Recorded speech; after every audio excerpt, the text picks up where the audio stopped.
It's going down like this, motherfucker.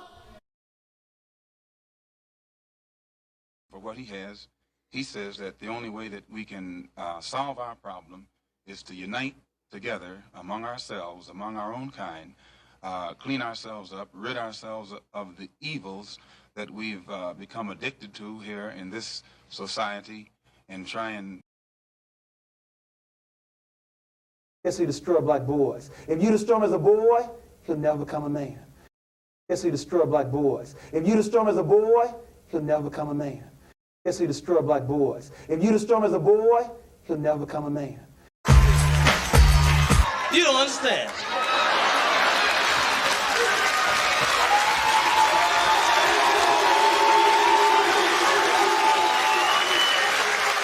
I ain't scared of you motherfuckers. It's cool enough just being cool, like I am, chilling. I've seen a lot of black guys, Nipsey, but you're overdoing it. Group of you together, you never can tell who's who. This ain't loud enough. I'm still trying. This ain't loud enough. I'm still trying. I just left a light in this bitch. Fuck up. Move the fuck back. Fuck up. Move the fuck back. This ain't loud enough. I'm still trying. This ain't loud enough. I'm still trying.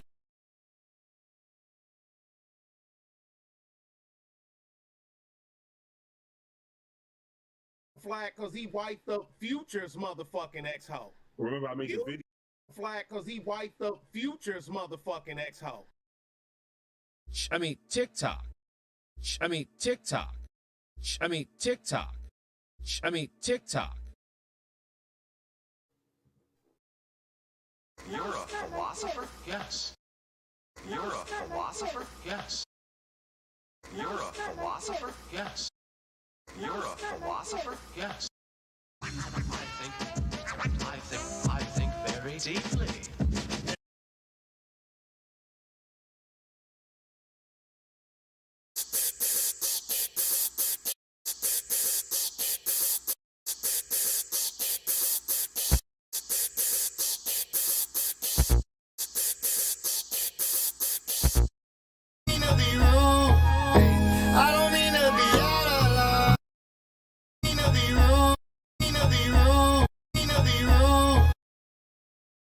What's all that noise? Oh, that's his dad. What's all that noise? Oh, that's his dad. Used to snort cocaine, now I beat for the check. Used to snort cocaine, now I beat for the check. Used to snort cocaine, now I beat for the check. Used to snort cocaine, now I beat for the check. I think we OD. That's what me and this nigga do. I think we picked OD. something and then we ran about it. I think we OD. The Chinese platform, you already know they don't give a fuck about your black ass. The Chinese platform, you already know they don't give a fuck about your black ass. And then It all breaks down to, what does this mean to me? What does I this think event we mean to me? OD. How does this event affect my thinking? Affect my way of life?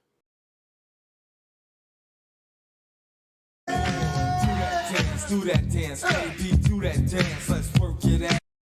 I'm legendary in this motherfucker.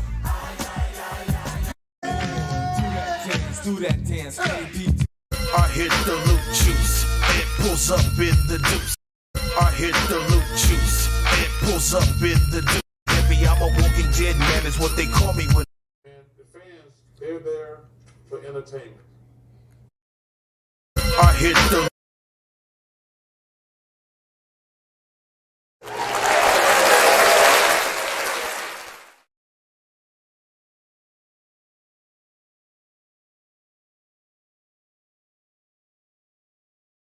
Nigga,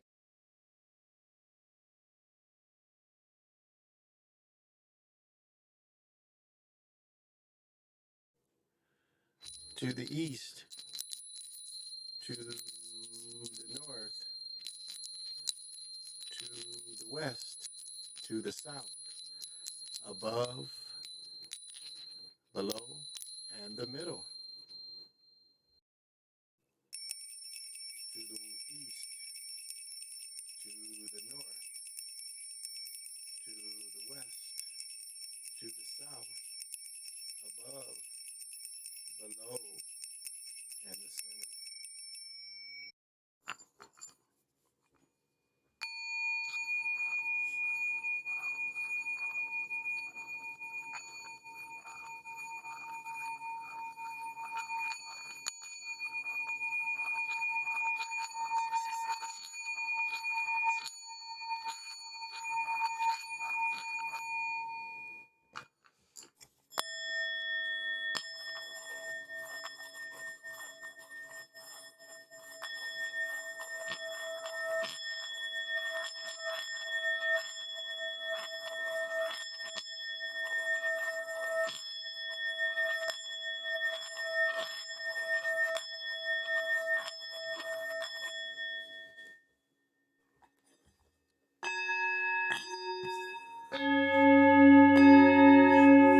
Pontiac, and welcome to the Chocolate Mountain Show.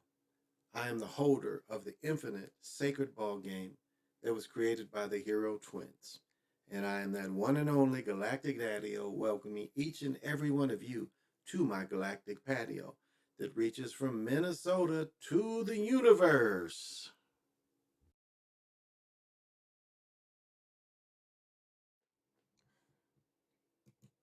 Well, I guess that is my cue to come on in. And tonight's, oh, no glass. Well, tonight's highlighted beer is Great Lakes Edmonds Fitzgerald Porter. And I didn't bring a glass up here, so we're cowboying it with the bottle. So pop them if you got them. And we are smoking some monkey paw, so smoke them if you want them.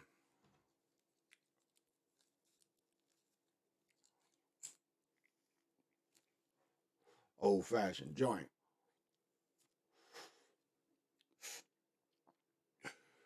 Papers and all. So,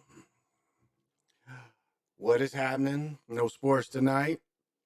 Nothing much to speak of. Think it was a football game.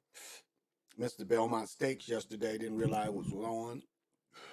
So missed the horse race, which is, one of my favorite things to check out. So missed that yesterday too. Had to watch the replay. Man. So, really rather mild day. Rather mild day for everybody. So let's see who's the party people with me tonight.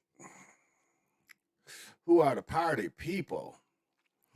We've got Kenneth, the Kentucky family. Thank you for joining me.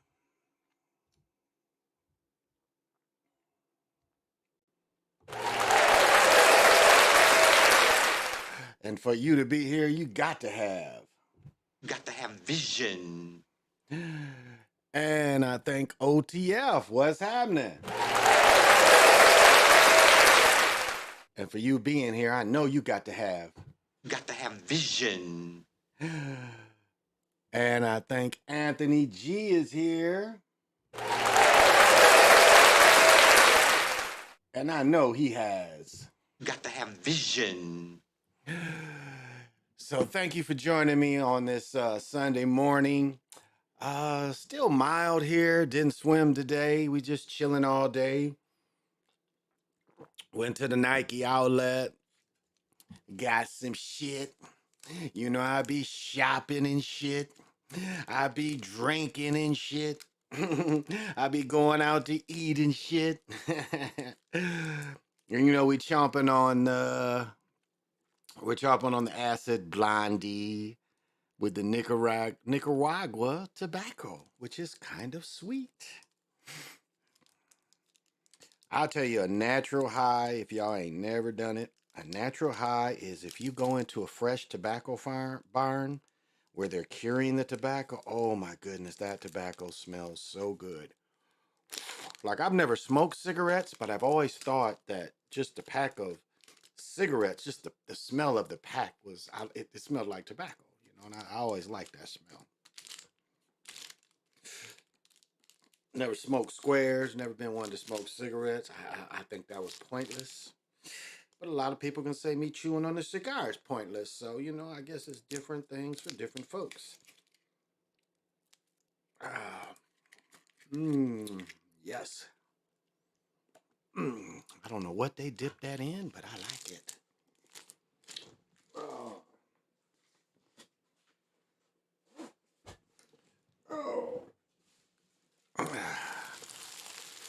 Have to a little trash in this motherfucker. All right. So ain't a whole lot going on in this world. All right, hey, J.R. Smooth, thank you for joining me. And I know you have vision. Beatbox, thank you for joining me. And I know you have. Woo! I know you have. Got to have vision. Thank you for joining me. Doing that. Here we go. I saw a dude marking tobacco fresh in Cuba. Ooh, making tobacco. Oh, okay, bet. Yeah. Yeah, you could go into Miami where they rap. Like Honduras and Nicaragua, before you could get to Cubans, Honduras and Nicaraguan was like the closest thing you could get. And they both really have. Some people prefer them. Even when Cubans, we see, I've never had a problem getting Cubans because my cousin was he flew there. So he said that what they did is they didn't really check the people's person. So if you threw a couple cigars in your pocket, they wasn't really counting that. So, yeah. Oh. But you watched the USFL game? Yeah, USFL game is cool. It's cool. The XFL just finished their second season that The Rock owns, and so now the USFL is kicking in until the next few weeks to give us our football fix. So I watched a little bit of it, didn't watch much of it. So we've been kind of moving around. Went out to Outlet. Man, I haven't played. This is the first week I hadn't played pickleball all summer, and didn't work out and stuff. So, yeah, my activity, I still got a ton of, everything switched because it's after 12, but I had to look what everything was yesterday. But I still got 2 or 3 miles of work in yesterday. Where's it at? So, and that's the thing, is to be fit, every day, see, what you can do to make yourself fit. So I got a couple miles in just walking out of the Outlet. Let me see if it gives me, it's going into, let's see if it'll give me what I did yesterday. Yeah, yesterday, oh, here we go, it's 5,000 steps. Yeah, so, every day you shouldn't sit down if you can help it, shouldn't sit down. I know I break the rule, but every 15, 20 minutes you should get up. And I have to remind myself even doing this to do that. So, but it just, my point is, at my age, if I can still be active, then you can too. And it's whatever you like. Walking, can't be sitting all day. Don't play video games all day. I know young people, that's hard, not to play video games all day. Sage the area. I got the essential oils rocking. And just how to make your atmosphere work for you. I guess that's the biggest thing I try to give everybody a push of, is how to make everything around you work for you. And that's, when I talk about pimping, that's what pimping is. You pimp the world. The world is your hoe. You can dig that. The world is your hoe. And you pimp the world. Oh, yeah. I have all these fragrances going.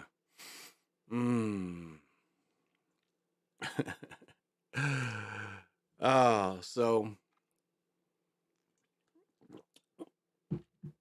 yeah, it's not a whole lot to report on. I'm sure that I can come up with a few things that's interesting. But I'm going to just enjoy it. It's June, and I'm a June boy, and every day in June is my birthday. My birthday doesn't end until the 5th of July. And on the 5th of July, my fiance and I have been together for a year. And we're getting married in November. But we've been together damn near a year, a couple weeks from a year. Oh, there's my man. Siova. Yes, Siova says, the world is my hoe, and I need to put her back on the strip and make that money. Thank you for joining Siova. And I know for Siova being here, he's got to have Got to have vision. I haven't sagged in a while. uh, that's funny. I'll admit I used to play video games like 4 or 5 hours a day. I'm much happier just going outside with my dog.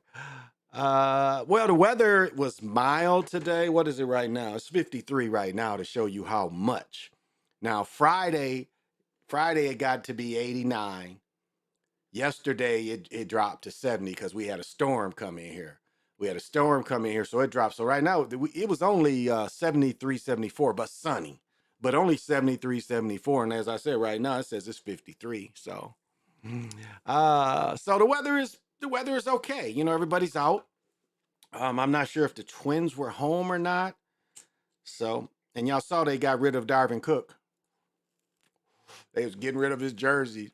I went to Liz. They was getting rid of Cook jersey. That was kind of funny to me. They was like, fuck Cook, he gone. Because remember, first he wore number 33. That's what they made him wear first. And then they put him into number 4.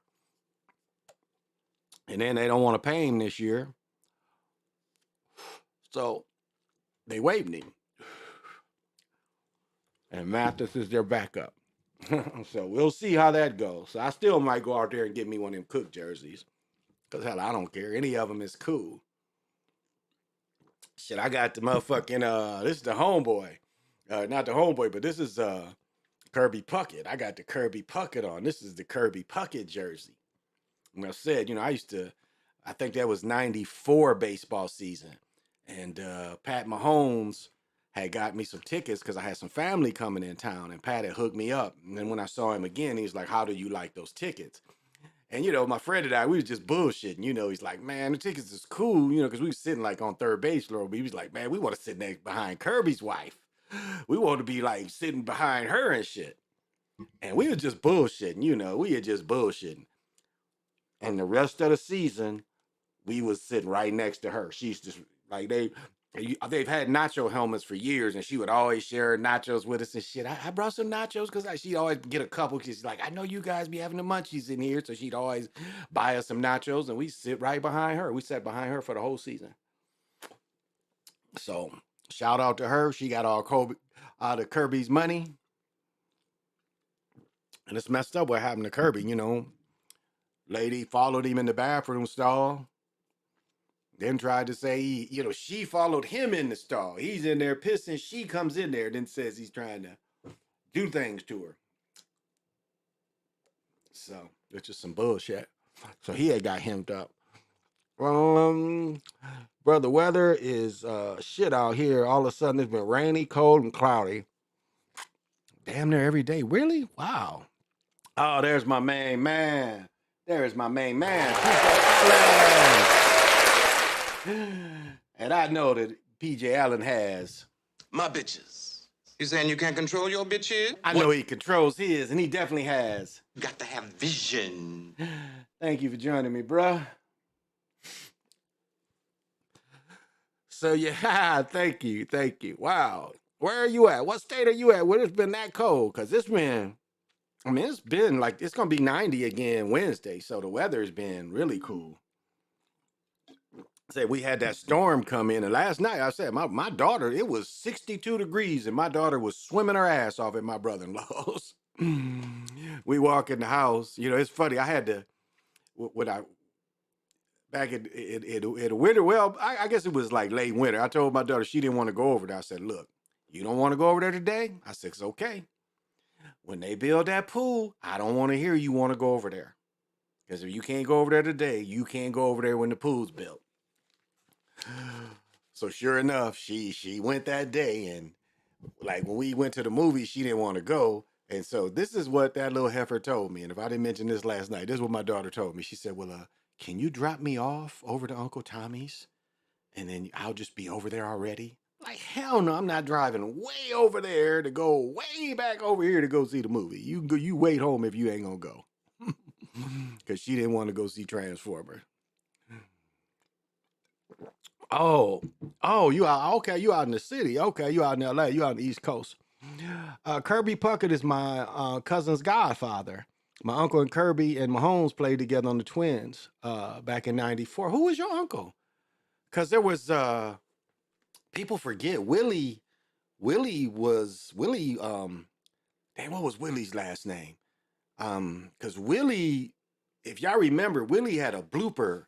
If y'all remember in '93 season, there was a dude who was one of the first dudes who literally ran through the fence trying to catch a home run. That was Willie. He played with the Twins too.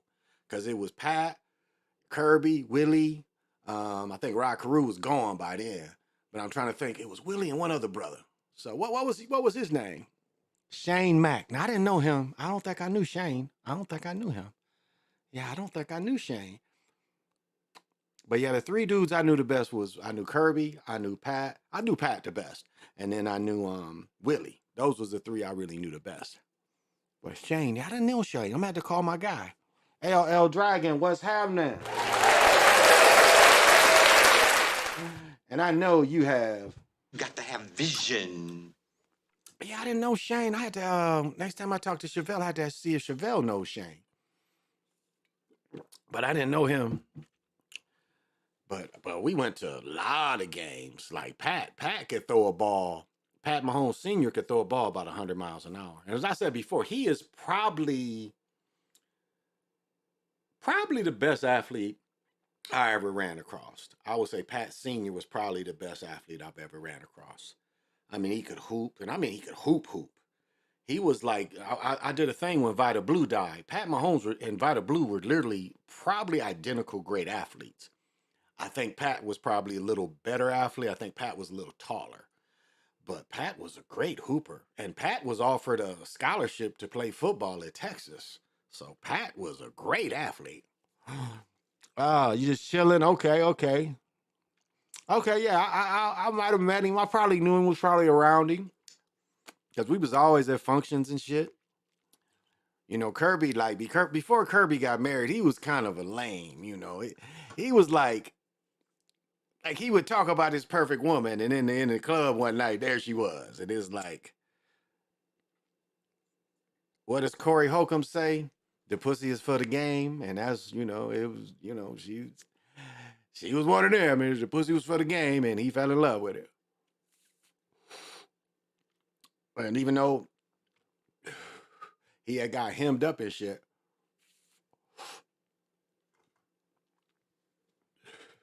then, you know, after like he beat that, he proved that he didn't try to, you know, get with the woman. And when the woman being in, you know, the woman being in the bathroom, it was proved that she went up there and was pushing all up on him and shit. Then this next season, he got hit in the face and it gave him glaucoma.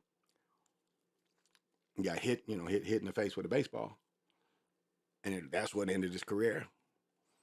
But yeah, OTF, next time I see him, I ask about Shane. I'm gonna have to look his picture up. Because I probably knew him too. Because we was always hanging out. The baseball players, it's funny. The baseball player wasn't as famous as the hoopers and the football players. It was really funny. You be in the clubs and yeah, nobody be on them niggas hardly.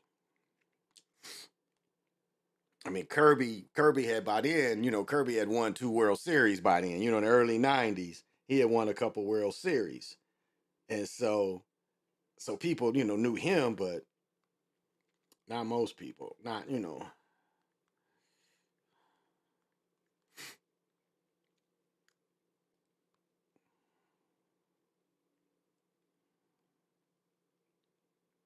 Oh, yeah. I didn't really know him, but yeah, I remember him now. Yeah, and they got him wearing the 24. Yeah, I remember him now.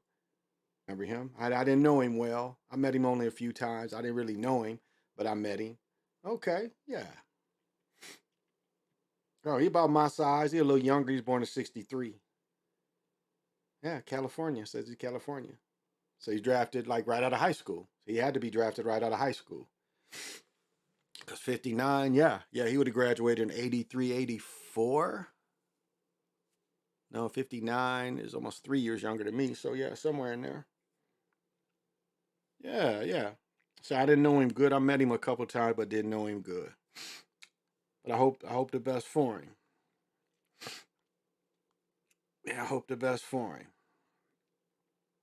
Oh, he played for San Diego. He played in. They say he played in Japan too. Wow. Yeah, he played in Japan for a few years. Royals, San Diego, the Twins. Oh, he played. He was here for 4 years. Okay. Then he went to play Japan and then play with Athletics and Kansas City Royals. And he was here with the Twins when they won this World Series, I think. Yeah, Twins won the World Series in '87 and '91. And people forget if they didn't win against Atlanta, Deion Sanders would have been the MVP. If the Braves would have beat the Twins, people forget Deion Sanders would have been the MVP. He tore that World Series up, man. People don't give him love for that. Mm. Ah. Mm. Yeah. That's a common theme. These athletes, mothers get trapped. Yeah. I don't feel bad for Zion. He's young. Yeah, I don't either. He just, he like that seems to if there was a lot of control on him, as I said, some young and learn this. Learn this. This is the best advice I can give her for pimping. I've already gave the thing is if you like somebody, you got 5 seconds to get with them. If you see somebody you like them and they kind of look back, you got 5 seconds to make a choice. I'm looping again for some reason. The other night they cut me completely. Okay, they didn't cut me off yet. So, as I said, some know the difference between that. That it's just not a person you seeing for the first time. That they actually are a handsome person, a pretty person.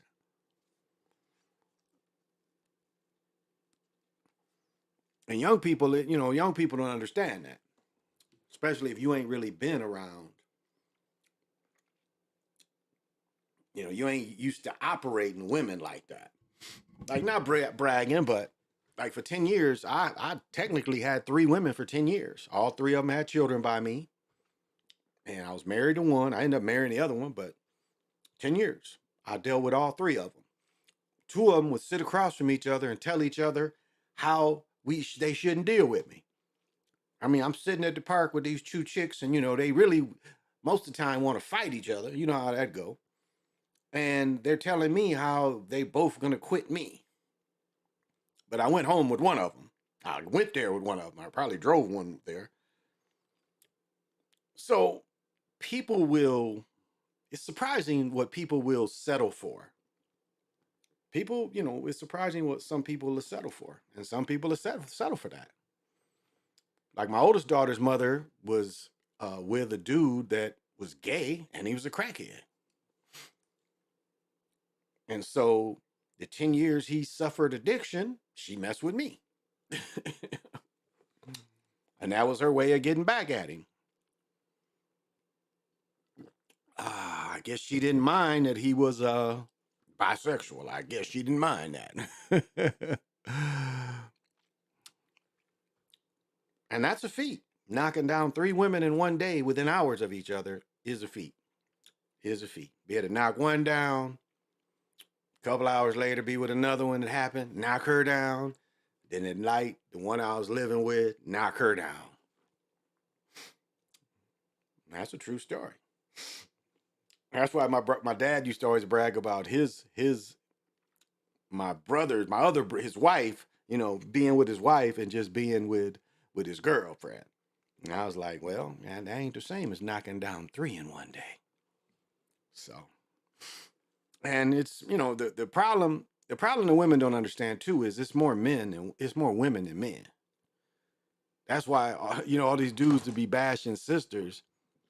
And like even the dudes who do, rent the cars and then, ask the girl and then want to shame the sisters and shame the people, which it all seems like is a setup. It doesn't seem real. Because there's a lot of women that if they don't like you, it don't matter what kind of car you drive. Now, I know they try to, the point of those car things is to show how shallow younger women are. But there's younger women that it's like if they say no, it ain't nothing you could say to turn their mind to say yes. It's going to be no all the time. So she can look at your car and be like, no. Like I was saying, Matumbo is in the club Me and my guy, you know, we just regular dudes. We got a table full of people. I think I went in with our little shorty, little blonde shorty with the blue eyes. I think she was at the table with us. And here's this millionaire, and he ain't handsome. And so ain't nobody giving him any play. Now I imagine it was some skag in there that he could pay. But all around, it was like people wasn't flocking to him just because he played ball. I mean, all the Nuggets was up in there. The ones that played with Natumbo when he was with the Nuggets, and Billy Williams.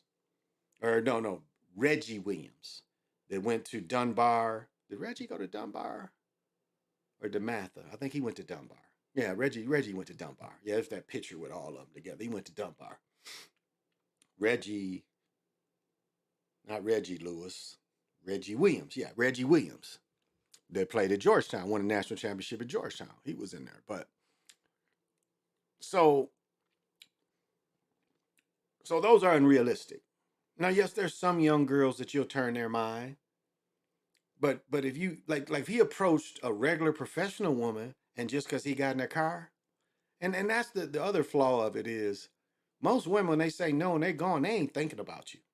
They ain't looking back to see what kind of car you get in. They say fuck you and keep going. They ain't never thinking about you again. So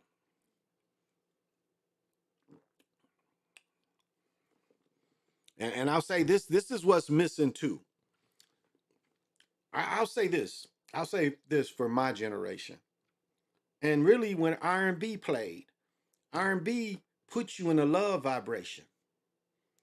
When you listen to R&B music, you are put in a love vibration. But if you hear, I just want to kill a nigga and I wish a nigga could and I wish a nigga would.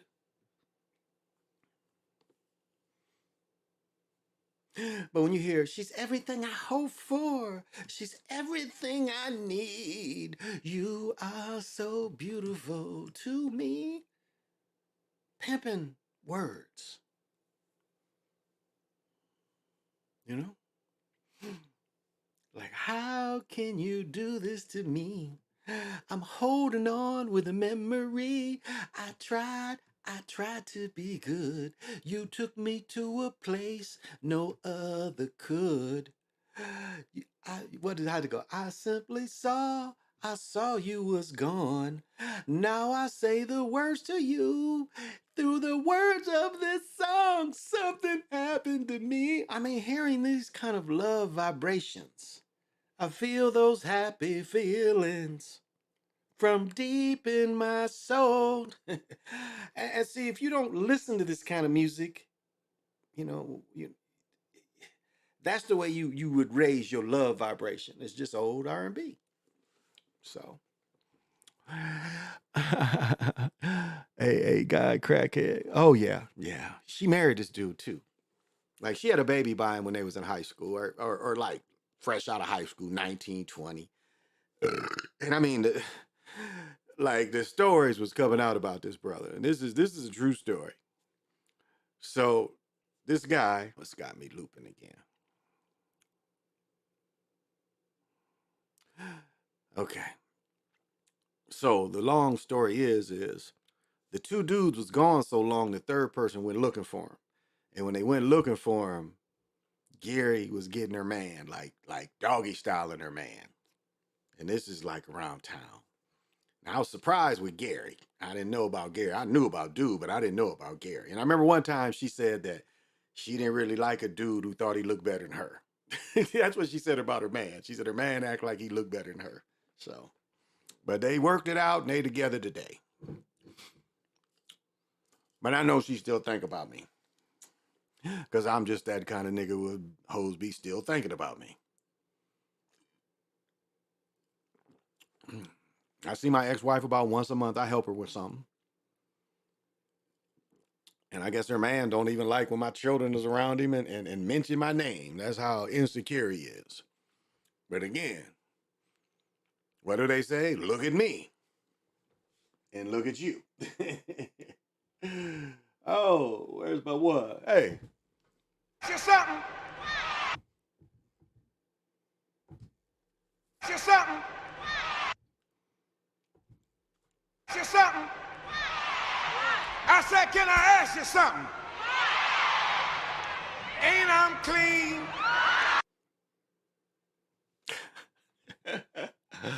Thank you, Mr. Rufus Thomas, for that special connotation.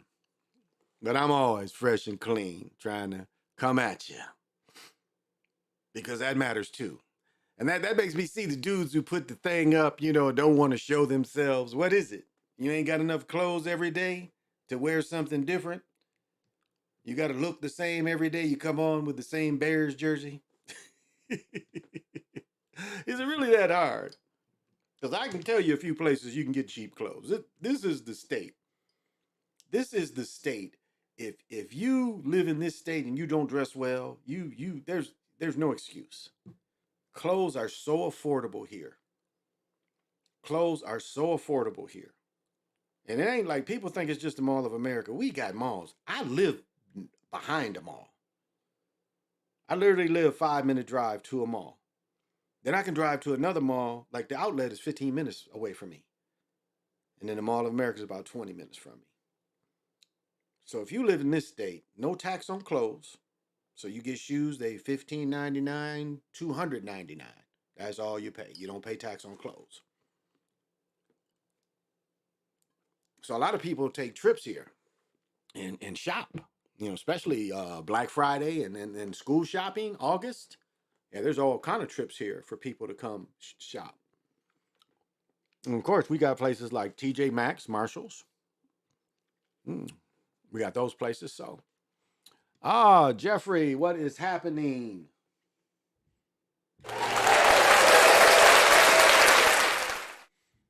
And for you being here, I know you got to have vision. I want to apologize. I didn't want anything bad to happen to you. I feel like I did something wrong. No, it ain't that. I mean, how many, Jeffrey? That's all right. I mean, Jeffrey, how many videos do I show that come off YouTube? How many? I showed 14 or 15 videos off of YouTube last night. So it's not nothing for you to feel bad about. I don't feel bad about it. I don't try to make money when I'm talking. Because again, I do. That makes me bring up, I have kind of frauded a little bit, y'all. I misled. I misspoke. Because I was been bragging about I am the most successful man who only makes $250 a year. And, I didn't bring him up here. I forgot to bring him up here. But I was wrong. I forgot to mention some income. So I wasn't trying to mislead people. I just forgot. When you get a check for $12 a month, you forget about it. But that $12 a month equals to about, $120 a year. So let's add that up. So I was the 250 man. So just I forgot about them. Does anybody else get those checks from paying child support? They send me $12 back from paying child support. So I went from 250, I gotta add 120. So I am the most successful man in the world that only makes $370 a year. Mark that. Homie, what's happening? And for you being here, I know you got to have vision. No, it was cool. It was cool. It was no big deal, man. I had been on for 3 hours too, so I ain't care, man. I had been on for 3 hours. I had said enough. Yeah, so it's all right, man. It's all right. So I wanted to get that out there. But anybody else get money back from child support? For some reason, I must pay $12 too much, or they take too much. For the last 2 years, I've been getting $12 a month from child support. And it's like, I keep all the checks till it's like, because the checks are good. So I keep all the checks until it's, a bunch of them and then take them in. But it's like, anybody else get that? Oh, did they? He says, at the Tony Awards today, 2 Transformers won Best Male Actor. Wow. Well, we knew that was coming.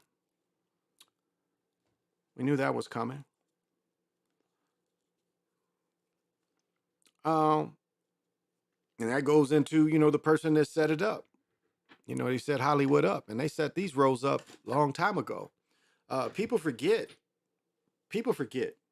And maybe people just didn't know. Like, do you know that Shakespeare was first done by just all male actors?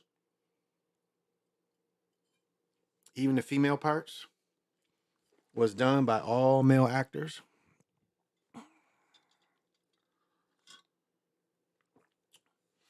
And there's been troops of male actors that go around and do plays all around the country. They play every part. And this is a club that's been together. I mean, when you start your career, see, I'm buffering again. All right. So when you start your career wearing a dress,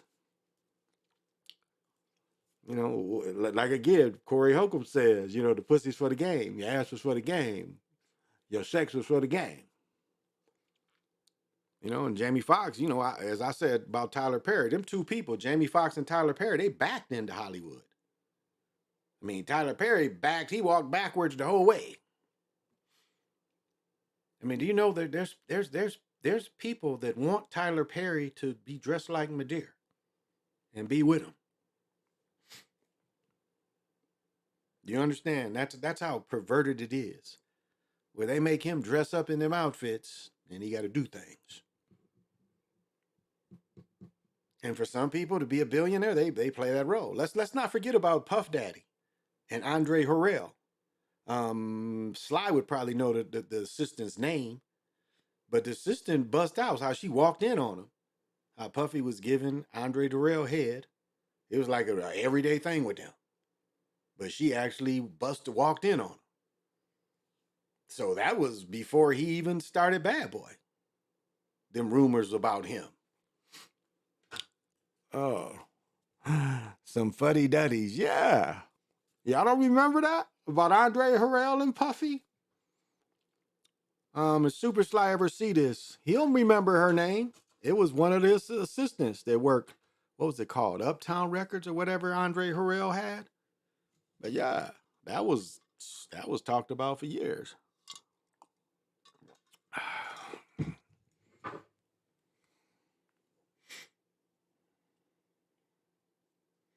Piece of iron. I think I showed this before.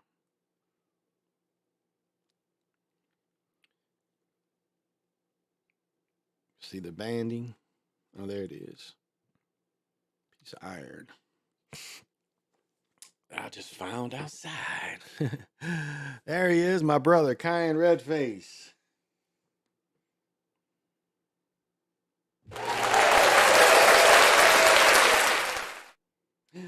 And for you to be here, I know you got to have vision. Stays on patrol. Well, stay safe. Stay safe. And this was the gift you gave to me a couple years ago. This is the last of it from a couple years ago you gave me. I had it in a glass bottle, but I was like, hey, it's June, and I've had this joint for almost 2 years. So I might as well fire it up.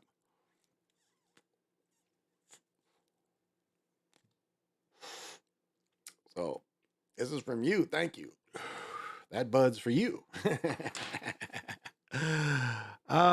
He killed him because she was writing a book about him being on the D-Lo. He killed Kim. Yeah, I don't know. I think, yes, Kim was a sacrifice. I don't know if he necessarily, but yeah, Kim was a sacrifice. She was the sacrifice. But definitely be safe. I am way off to think when people take superhero roles, they are bug broken. It's like everything they announce new to a new Batman or Superman, sort of a ritualistic. Well, yeah. And that's like think about, you know, the dude who played the original first Superman in TV. And how despite him being on different roles and stuff over the years, he could never break that stereotype once he played it. And the same thing, you know, having to go in them parties wearing that shit.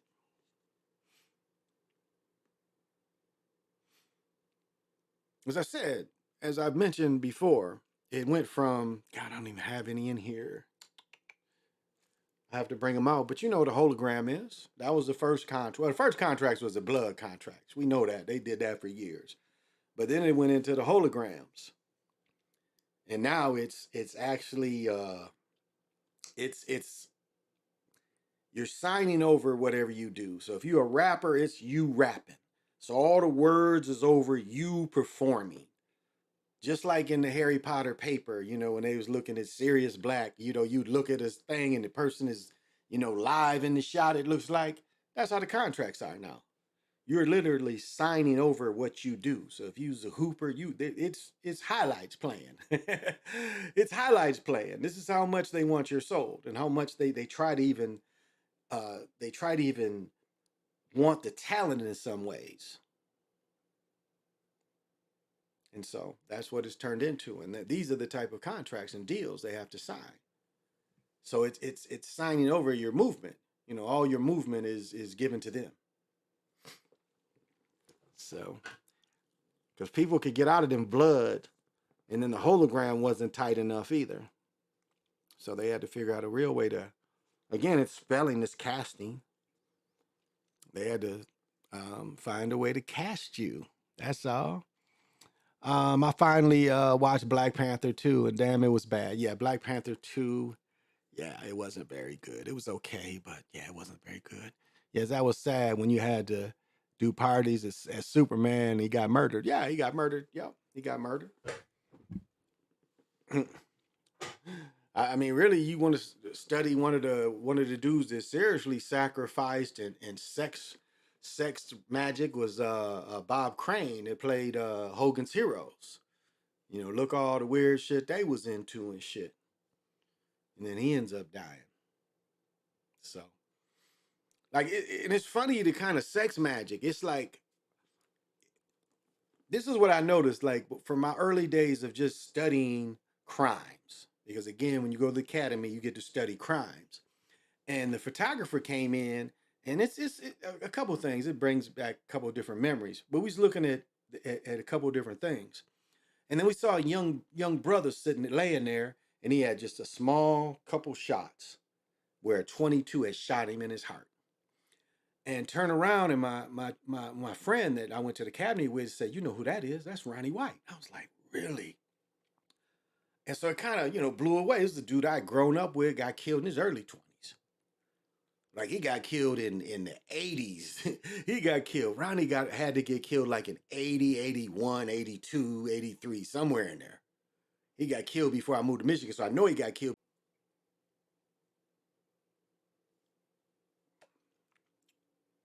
Looks like they've taken me off. All right, try it again. So, one thing we were looking at, we started looking at forensic deaths. And they showed a number of forensic deaths with people, and this is what I'm telling you the pictures was. The pictures was where people would have their hands tied behind their back, they would have a noose around their neck, and they'd have a vacuum cleaner hose on their shit. And the people died like that. And they showed like in a period, it was I think 5 cases. And all 5 cases was looked at as just normal, you know, whatever they call that, erotica. You know, the people want to come and be choked out at the same time. But I was looking at this, and, you know, I thought about it over the year, and I'm like, this is ritual.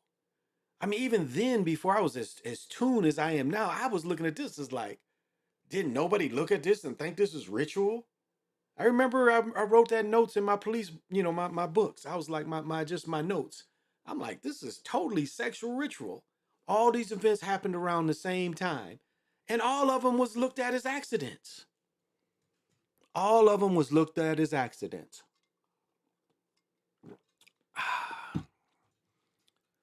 And I just, even then, as an early investigator, I'm like, there's something going on here.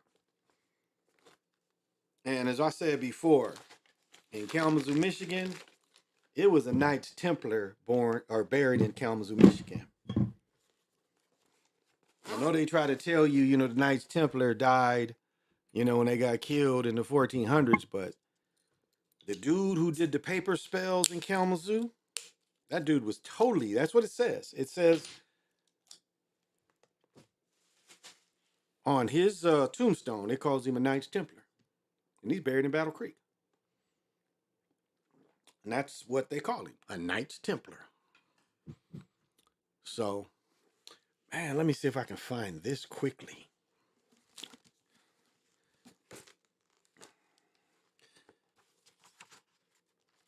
These is dates. All I want to, okay, if I can find these dates. Yes, I think I can. Some of these people, man, well, there's a couple of them, so I want to get both of them. Okay.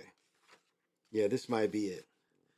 King Solomon, 970 to 928. Magician, compelled demons to help him build his temple. Imperatus, 490 to 432, stated the theory of the four elements. And of course, this is all European stuff. I mean, the most they're going to give us is a little bit of, yeah, mostly, they might give somebody from Kemet, but no, these are just all Europeans. Pythagoras, Greek philosopher, reputed to be semi-divine and have magical abilities and the gift of prophecy. They killed him. Damagran, translated by Demaragon, 200 before the Common Era, magician and author of Lapotry, means shining stones. And then Simon Magnus, they're bogus. They don't even give him to say he could fly. But that ain't what I'm... And this is John Dee. John Dee is 1527 to 1608. British angel magician. This is what they're writing.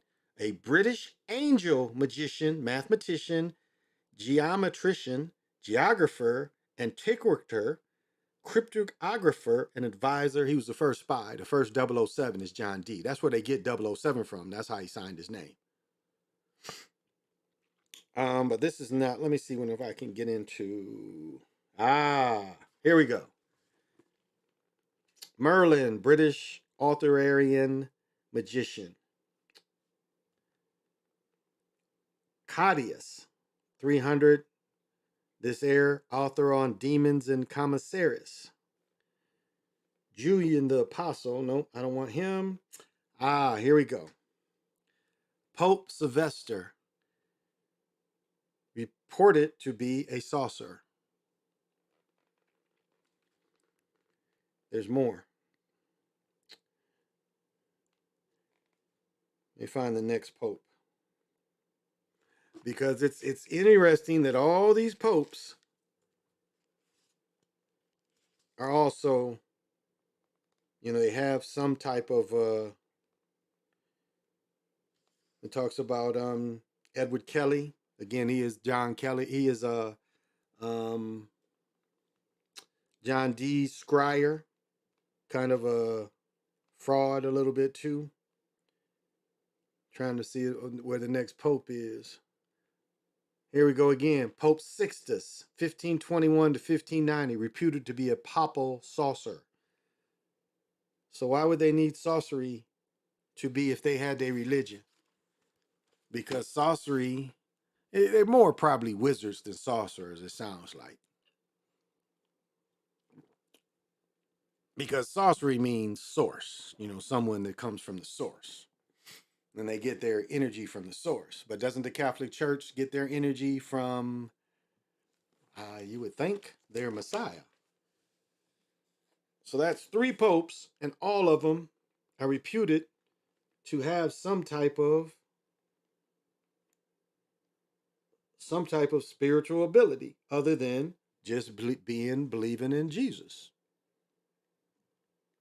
I mean, they had something else going on and probably helped them get their position. Let me see where's some, and they've got rabbis in here. Where's the other popes at though? It's more of them in here. Let's see. And there's the one brother that's what's his name? Pentrix, the dude who wrote the Pentrix. Because if you read the Pentrix, it says this is written by a wizard. But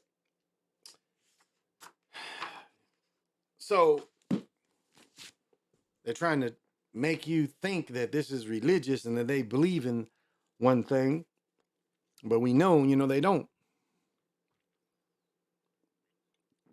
They believe entirely something different than what they preach.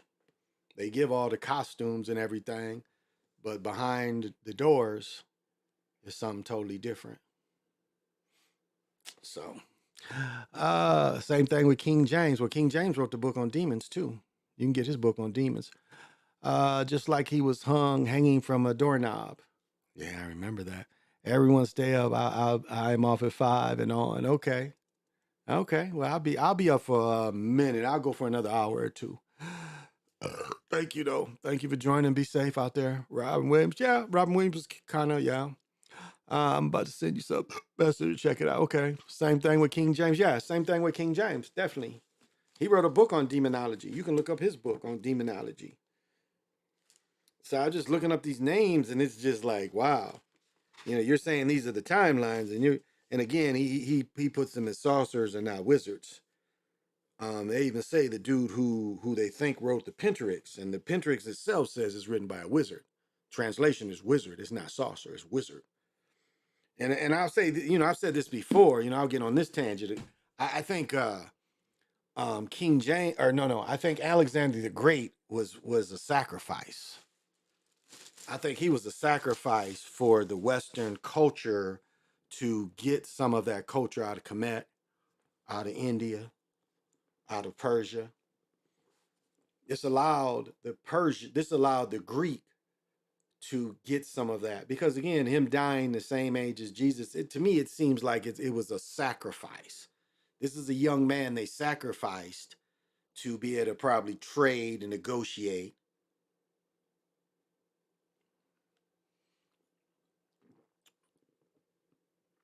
These lands. And I think that's what it was. He was sacrificed. And then they build all these stories up about how great a conqueror he was.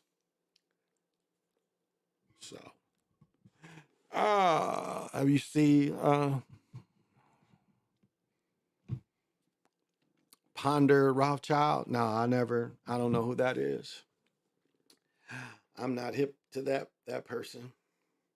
Ponder, no, I'm not hip to that person. Ooh, I'm starting to feel mellow. Mellow. Oh, okay. Oh, wow. A lot of stuff. Oh.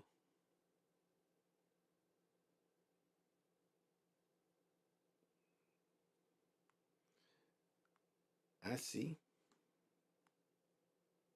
Oops. Okay, Jeffrey, I see what it is. Spelled backwards. Yeah, Illuminati spelled backwards. So,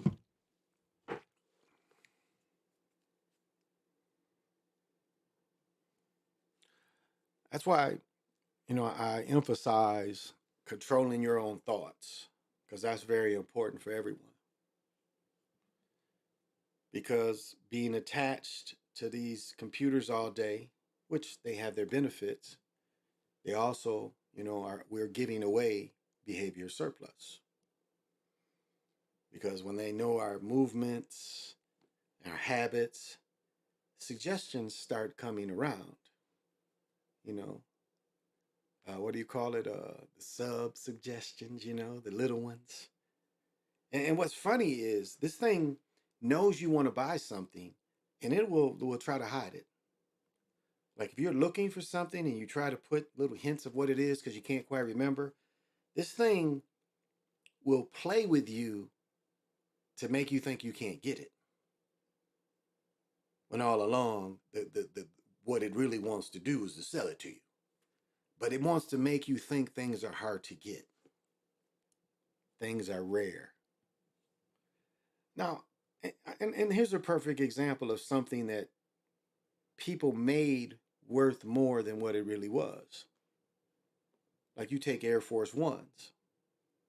People forget very quickly, Air Force Ones became like Chuck Taylors. Within the first 4 or 5 generations of the other Jordans, Air Force One was the cheapest Jordan. Like the leather blazers. It was the cheapest shoe. Do you guys, and I don't think people remember that. It was the cheapest Jordan. people wasn't wearing them no more. People was wearing the newer brands. That was the baseline Jordan. The Air Force One, the first one he brought in, by year 5, it was the cheapest Jordan. And you know what changed it? Is that Nelly song. That Nelly song made people think that the cheapest Jordan, and it was brilliant, and they probably paid and worked with Nelly to do it. And that was brilliant marketing to make you think that their cheapest shoe is a shoe you should have. Their cheapest shoe is a shoe you could have. Their cheapest leather shoe, I'll say that. It was the cheapest leather shoe. The technology and everything, they're flat as hell. I can't wear them. They are one of the flattest. They're no different. Like even the Dr. J Converse that Magic and Larry Bird and Isaiah and Mark and Guire and all them was signed up with, them wasn't much better than the canvas shoes. Not really. They didn't help my shin splints. Not really. And then they fooled people. And now they've created a whole market on a shoe that I understand the artistry of the shoe. They've turned that low shoe into something that's a must-have. And that's astonishing. Now, you know, Nike has also bought Converse. Nike owns Converse now, which is, that was very smart. Why let it die? At one point, Coke could have bought Pepsi. And instead, they said, oh, it just died, and somebody picked it up, and it's a rivalry.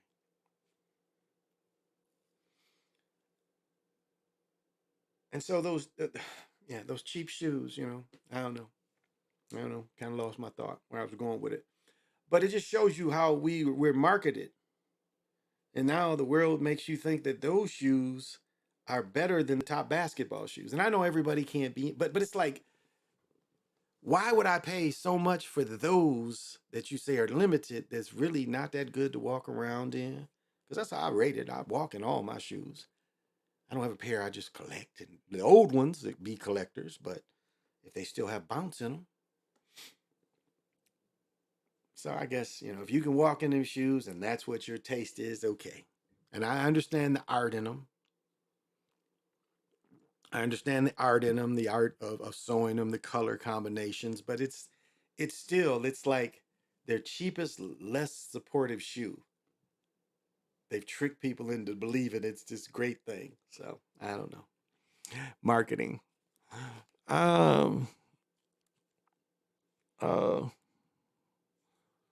No, I haven't heard of that person. Yeah, I saw what you said. Illuminati spelled backwards.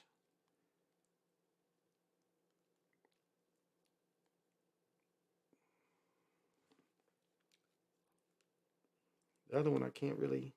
Oh yeah, the other one is so small. Oh, it's the same thing. Okay. Yeah, it's got Illuminati spelled backwards. National Security, NSA. And the NSA works out of the White House. If people didn't know, they work out of the White House. But no, I've never heard of that person. Of course, we've heard of the name, but, you know, never heard of that person. I don't know. It's like, what does he say? Let Caesar stay unto Caesar. They ain't thinking about me, so I don't have time to think about them. And the thing, you know, the Illuminati is not the thing that they want you. When they start giving names out, they want the names out. When stuff is reported, they want it reported.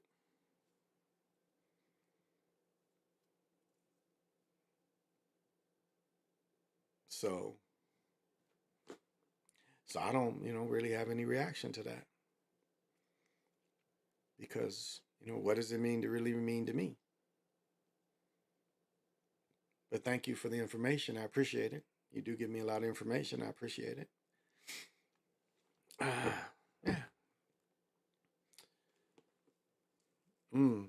Yeah, the world has gotten beautiful all of a sudden. The world has really gotten beautiful all of a sudden. Yeah, I've never heard of that person. Let's look him up. Ooh.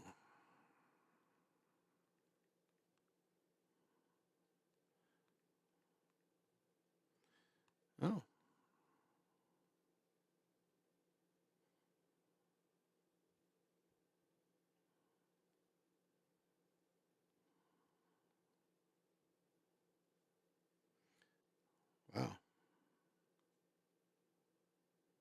Oh, okay. He is a type of comic, and he makes characters called the species of Anunnaki. Homeworld is Nuburo. Blue Energy Resurrection is their power. Oprah and someone else. Oh, and he's the leader. He was a member of 14 Anunnaki who colonized Earth and since created humanity. The humans revolted. Rothschild was the only survivor. He retreated into the shadows but continued to guide humanity in secret. Over time, he grew, led by a shadow of council, trusted members. This sounds okay. This sounds like Marduk's story. This is a little bit of the lost story of Aniki. Yeah, and this is Marduk, giving Marduk another name. Yeah, that's all. This is Marduk.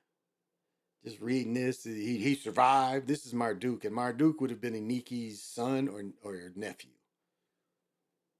Just to get the book back there and break it down. Okay. Ben Farrick versus he called Obama to his side when the team uncovered. He gave them a choice. So I guess this is some kind of anime. Yeah, this is some kind of anime. But yeah, this is they've added a little bit of the Lost Book of Aniki to this. Yeah, this is some anime. I guess Oprah's connected to it. Yeah, she does the voice.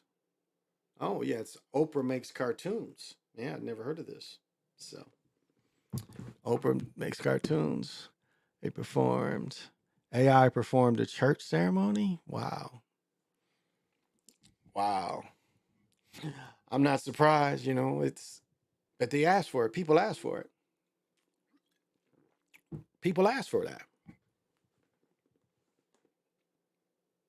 I mean, the reason why they coming out with them Googles I showed a picture of every now and then is because people want it. People want it.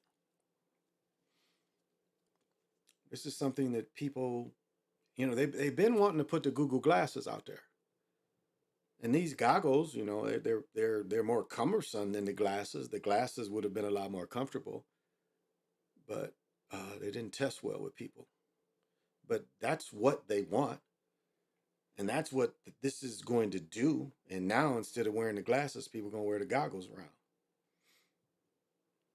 Ski goggles. And just think how many people, walking around with that shit. You walking around with that and not looking at the world. How many people are going to get hit with that? Because this is how they test products. They understand products. As I said before, one thing that was done to teenagers, which was done to all humanity, was texting.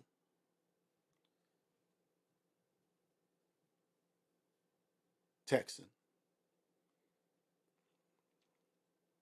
And we remember in Fight Club how the dude breaks down, Ed Norton breaks down in the beginning how they look up, They look up when there's a real problem with things, when there needs to be a recall. And before they put out Generation 1, is that what texting was? 1G. They already knew what it was going to do to teenagers. The teenagers would hold that text as more important than anything and worth their life.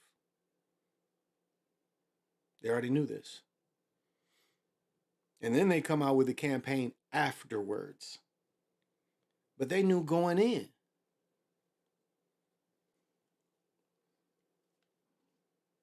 They knew going in what it was going to be. But yet, this was unleashed. And of course, we give I've said this many, many times before. We give our children the most, let me say this. The ones with the means have given our children this technology.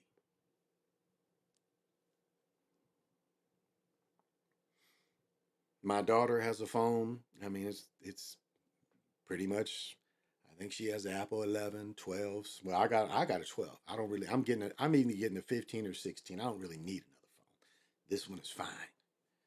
Really. This shit ain't that different to spend another $1,000.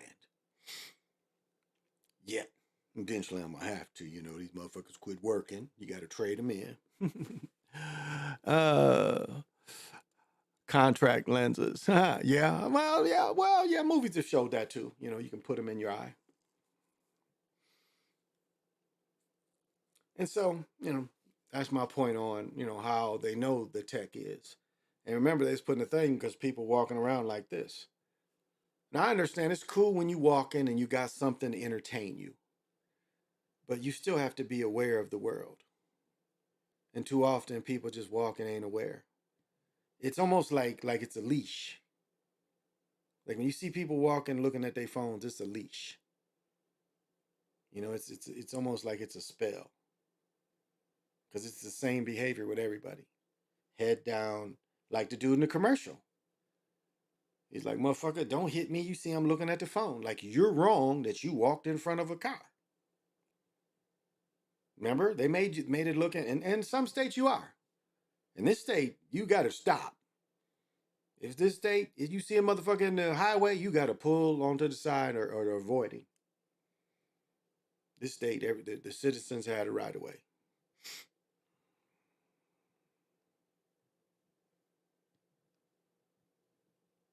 So, you got to be aware. Self-aware. Fight Club, Recall, yeah. AI contact lenses that would be bizarre, but it's probably the capability is there now. They showed that in movies that the capability is probably there now. Let me see. There was a couple things I did want to bring up on what they're doing here in the Great White North. It's not as crazy as normal. It's pretty boring.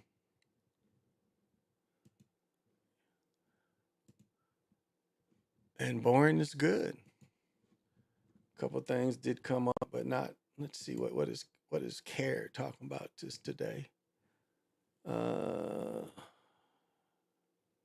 Damn.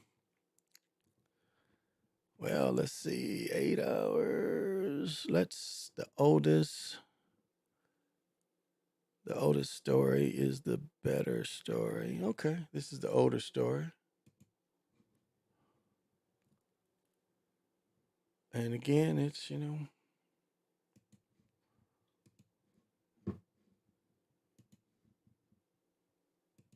it is all the time.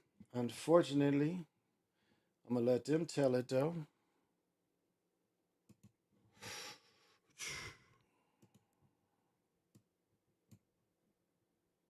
Brooklyn Park police are investigating 3 shootings that happened overnight. 1 person is dead. Charmaine Nero has the very latest on what happened.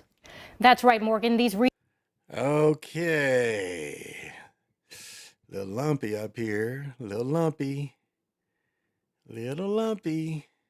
Not quite laid like it's supposed to be. A little lumpy, but I like the nails. No jewelry. No tattoos. I like it. It's clean. Okay, let's go. Recent shootings happened as community leaders say the city is dealing with an uptick in crime heading into the summer months. Last night, Brooklyn police responded to Zane Avenue North and 8th Avenue for reports of several shots fired at a home and a car. Shortly after, police responded to another shots fired call just a few blocks away. Police say they believe both incidents are connected. And around 4 a.m., Brooklyn Park police say 2 people were shot at a business on Edinburgh Center Drive. 1 victim was taken to a hospital and later pronounced dead. Damn. To see what happened last night, that happened just a block from my house. Okay. Let's check him out. If PJ, I know you probably working, but these are a type of Max. So the preacher is wearing a type of Max. Magenta, I don't know. What is this? Columbia? It was never this cold. It was like never, even in the morning, it wasn't. Okay. Okay, he's a preacher, and all right, let's go. Happened just a block from my house. So I'm concerned, my wife is concerned, my children are concerned. Now, police haven't disclosed any suspect information or the victim's identity. Anyone with information on any of the shootings is asked to contact Brooklyn Park Police. Back to you. Tonight, Brooklyn Park police are All right.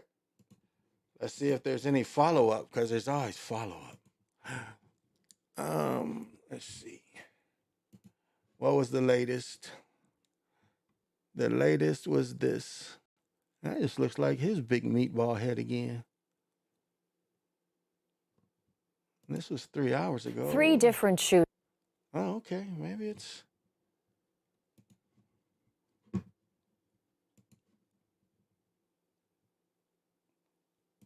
Okay, let's let them hear it. Let's let them tell it. And she looks good. I like the magenta.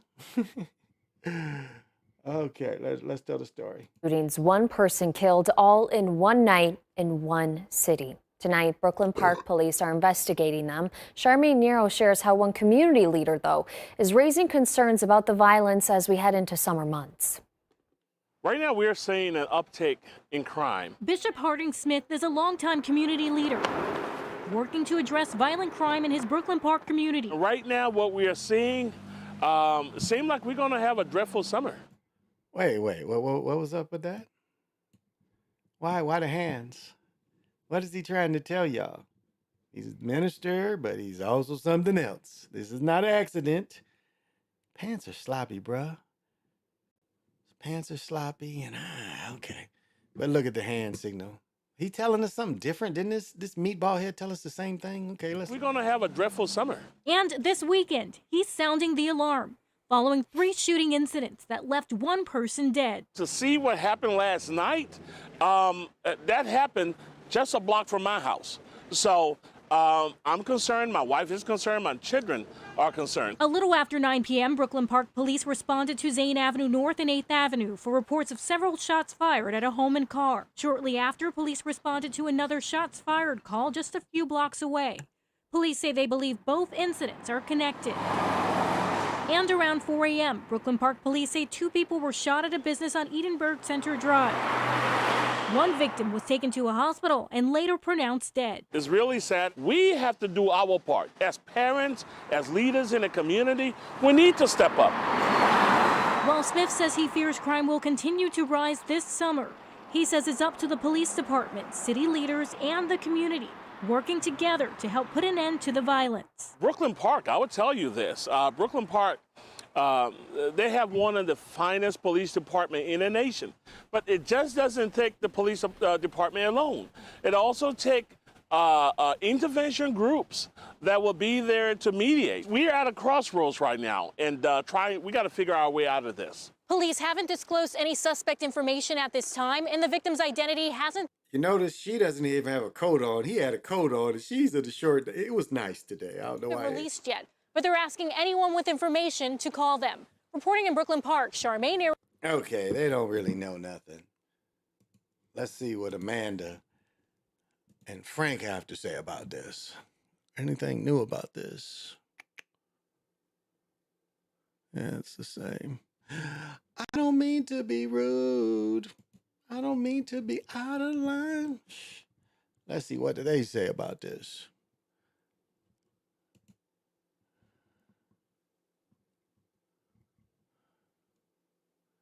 Wow. Damn. It is rough. It is rough around here. Some of this stuff, man, I don't even want to touch this stuff. Yeah, there's nothing really going on. It's a bear sighting again. Nobody cares about the damn bears. Nobody cares about radio, but this is good. You know, it was more hectic on the other channel. It's more hectic on this channel. So it's good. That's all, you know, that one little area had a bunch of shootings. So what is this? I mean, what is this? You know someone in an abusive relationship, you can help. I bet you can. I bet you can. Yeah, so, you know, around here it's chilling, y'all.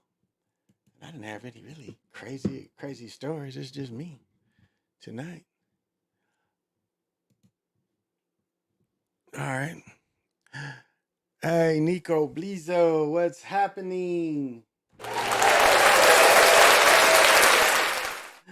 and for being here. I know you got to have. You got to have vision.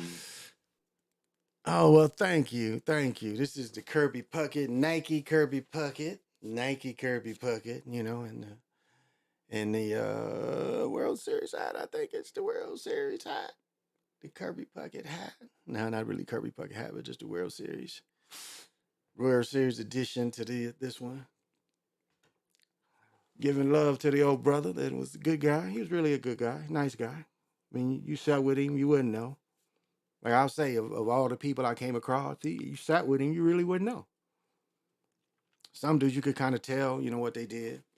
But this cat, non-assuming, wasn't that big a dude.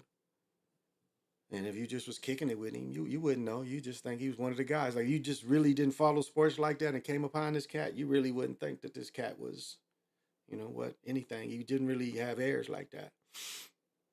So pretty humble dude. I mean, you know, again, you know, a dude that didn't Mac people all his life. You know, he learned to Mac because he became a pro ball player. And again, they kind of set him up, and it kind of ruined his marriage.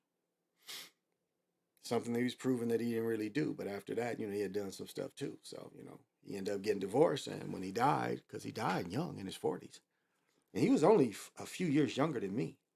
Yeah, as a matter of fact, I looked to see how old Kirby Puckett was.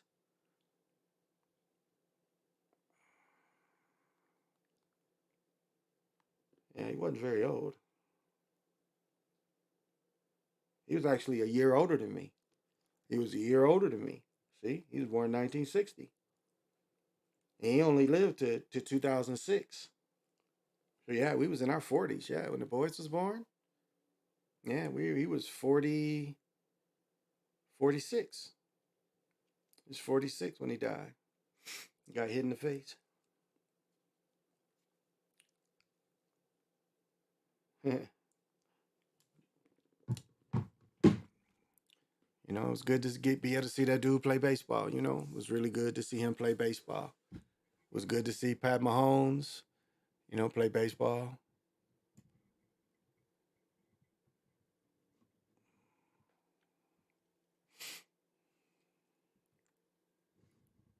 Wonder if it's too much for the system.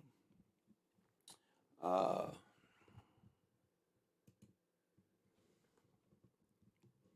okay. We'll just be that. Oh, okay. And just to see so many like the old time players play, like Lynn Barney, Fran Talkington. Trying to think of the quarterback for the Lions: Bill Munson Landry, Charlie Sanders, Dick Buckus. Didn't see Gale Sayers play; he was hurt. Harold Carmichael. I mean, Hall of Fame dudes that I got to see as a young man. Met Bill Lambier. Bill Lambier, I met him, and I told this story many times. Met him in Zayers. He was signing and giving free autograph pictures in Zayers. It's the Zayers in Kalamazoo. It was in the paper he was going to be there. He was there signing autographs. Free. All you had to do is walk up to him. My homeboy, who was my homeboy? He went to Michigan. He now plays with the Pistons. Launder went to Michigan, went to my high school, was player of the year. Now he plays with the Pistons. I got a partner that played semi-pro ball with me that sells cars. And he sells Hondas in Battle Creek, Michigan. And he got that cat to come to his car dealership. He said he sold 3 cars. One he sold a Vet. He sold a 2019 Vet to somebody. But with that guy coming in, people brought people in, and he sold 3 cars. But what is his name? Launders. Let's see.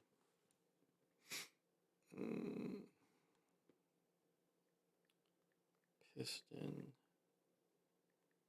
player from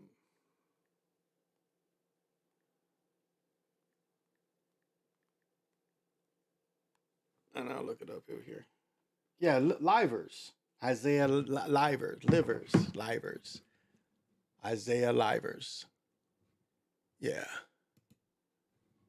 Isaiah was at the dealership in Kalamazoo.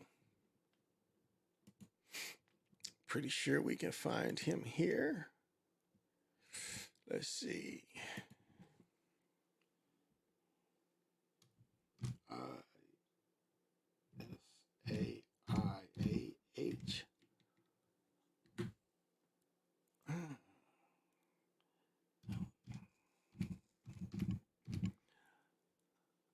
There he is. I might not have any pictures of him with the Pistons, though. Oh, they just use his picture. Oh, I can just do a search here of the homeboy. But you know, it was just you could see like my high school. Like if you understand sports and you understand the energy of how what's it? IAH. And if this makes sense to anybody, like when you see sports at a school, I'll tell you a great book where you see the rise of it. But like even going back to when Oscar Robertson went to high school and what it took for those all melanated teams who, you know, first made it to the championship and lost in the Hoosiers game, but then they finally won it. But the energy that it goes from each generation. I mean, there's energies and habits that go from each generation. And so as far as I made it, and Derek Jeter was a few years, you know, behind me, and then Greg Jennings was behind him. So these other cats start coming in. The energy is there for you to, it's there for you to plug into. Because all these others have told. And that's the thing that's sacred when I try to tell people about gyms. I mean, everyone out there, you've been in the gym when it's rocking. We all been in them gyms when the gyms are rocking and the energy goes for the home team. But yeah, here's the homeboy.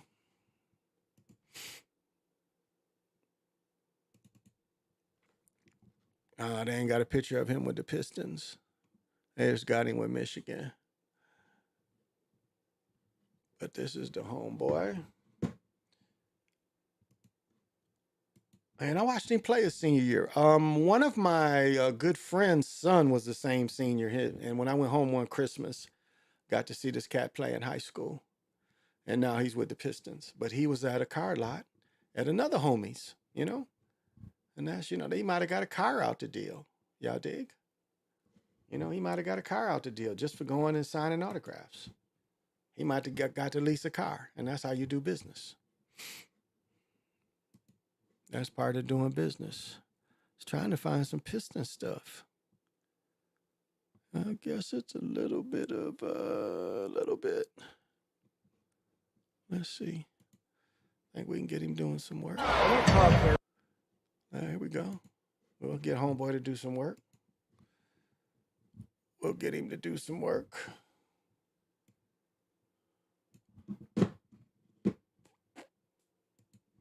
And showing him shoot a couple J's. Is that him?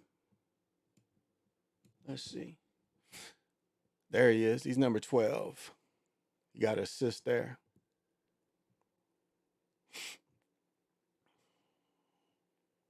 There he is right there.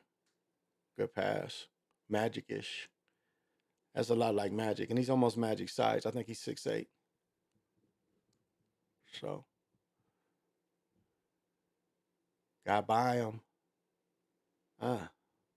So, you know, it's the homeboy. He wore that maroon and white like I wore the maroon and white.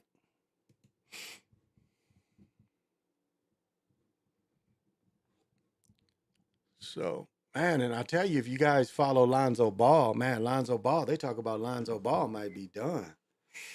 It's going on almost 2 years. He had permanent brain damage. Yeah, this is the Twins. The T is so light. This is Twins. The T is really light. I think it's the World Series joint. One of the World Series joints. One of the size. World Series, I think it is. But yeah, this is Twins. It's just the T is really light. When Kirby got hit, I think that's what you're talking about is Kirby. Yeah, when Kirby got hit, it didn't give him any brain damage, but it gave him glaucoma. Well, that's what it turned into. And he, you know, it retired him because he couldn't see. And it did cost him his life. You know, I think he had some sugar issues too. So yeah, he died at 46. Yeah, I knew he was around the same age.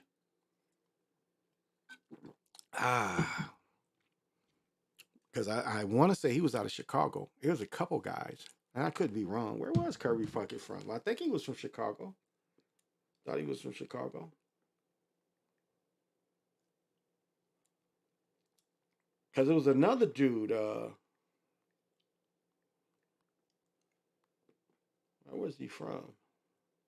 Yeah, from Chicago. Or he's born in Chicago, but I think he was from Chicago. Because he played with another dude.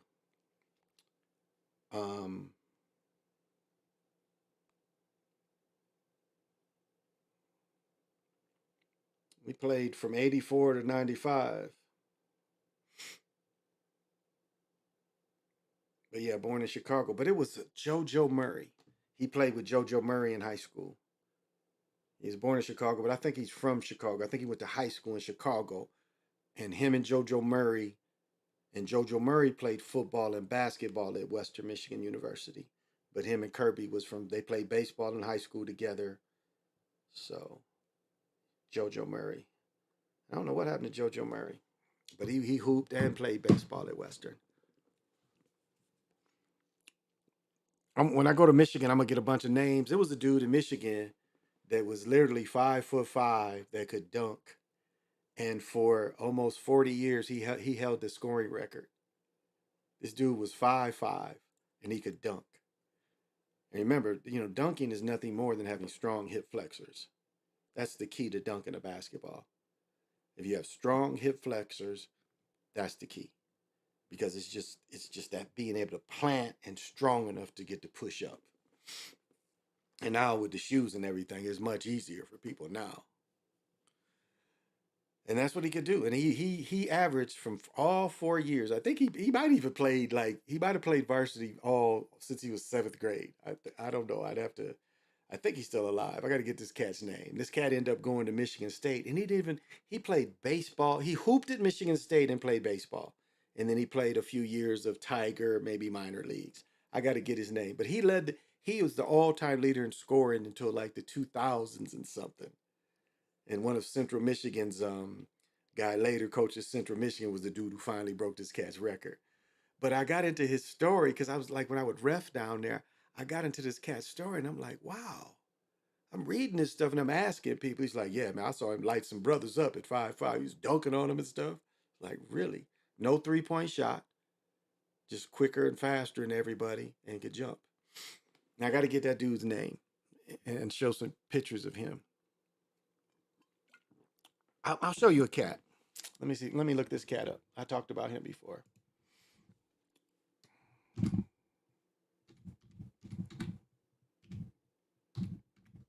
Thanks. That's how you spelled his name. Yeah, this is it.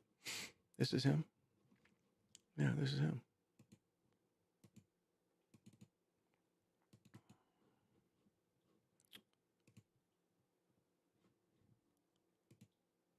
All right. I've talked about this brother before, and I want to show you who this dude is. There's a movie. Yeah, there's a movie called North Dallas 40.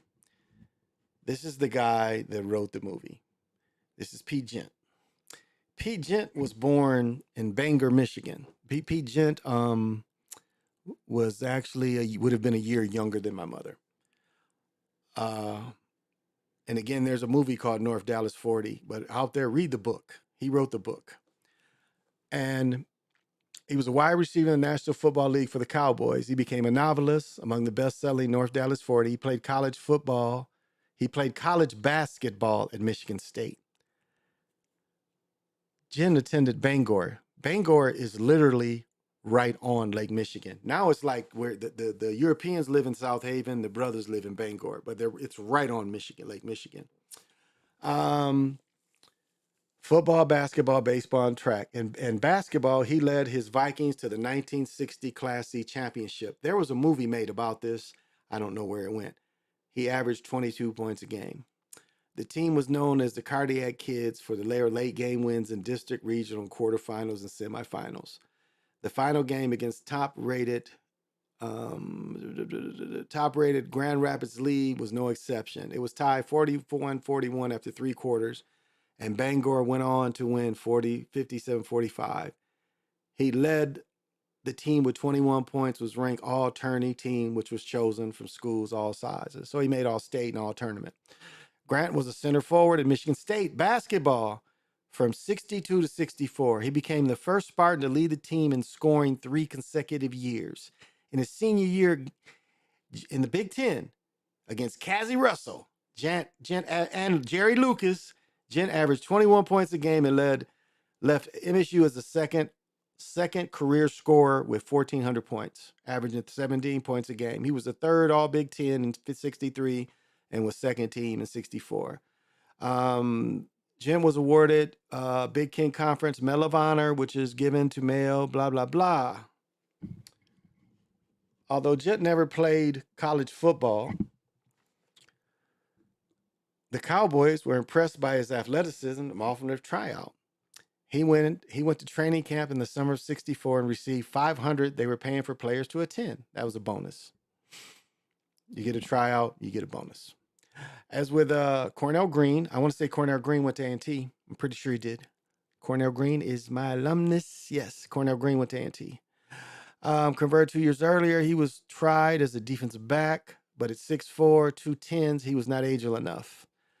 The coaches decided Gent was the best wide receiver, where he was making the team and turning down a contract from the NBA Bullets. So the Bullets drafted him. And I bet it was too early for this ABA, who had selected him. So he didn't get drafted to the 14th round. Wow. So tryout in the 14th round. He became a viable receiver in 1 year, splitting time with Buddy Dale and playing opposite Bob Hayes. He caught 16 for 223 and 2 touchdowns of 66. He started 10 games, 27 for 417 yards per catch, 1 touchdown, won the division to qualify for the championship game, but they lost to the Packers. 67, the rival Last Rental and health problem. Jimps was moved to tight end and played only 7 games. He played in 10 games in 68. Gents 5 seasons mired by injury, and he shows this in the movie. He was traded to the Giants, and he was waived. After leaving football, he wrote several dealing books. His most famous autobiography of North Dallas 40 in 73. A quarterback and a wide receiver, mostly considered by Meredith and himself. The novel was the first to examine the NFL's hypocrisy regarding drug use. It was made a movie. Mag Davis, Nick Nolte. Gent wrote the screenplay. Grant made his home in Texas. Yeah, I never saw him again. Yeah. So this is a real cat out of Michigan. What's funny is I knew a cat that played on that high school team with him, a guy named Don Magic.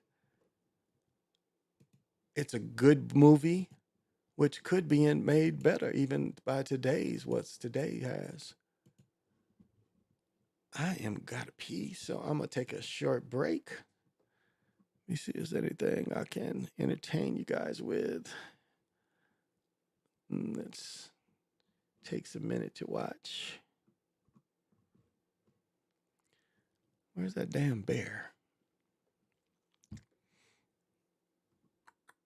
Well, there's always my stuff.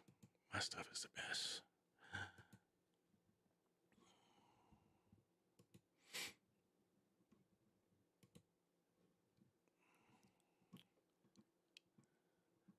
And while I take a quick stand-up break,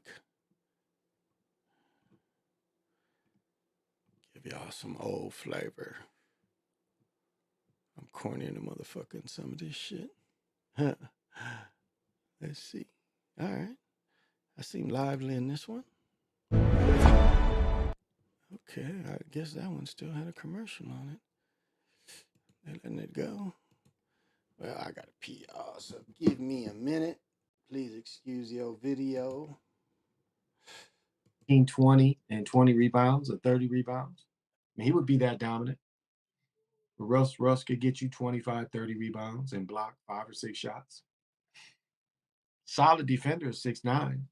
He's probably the best defender. Bill Russell is probably the best 6'9" defender the game ever had at 6'9".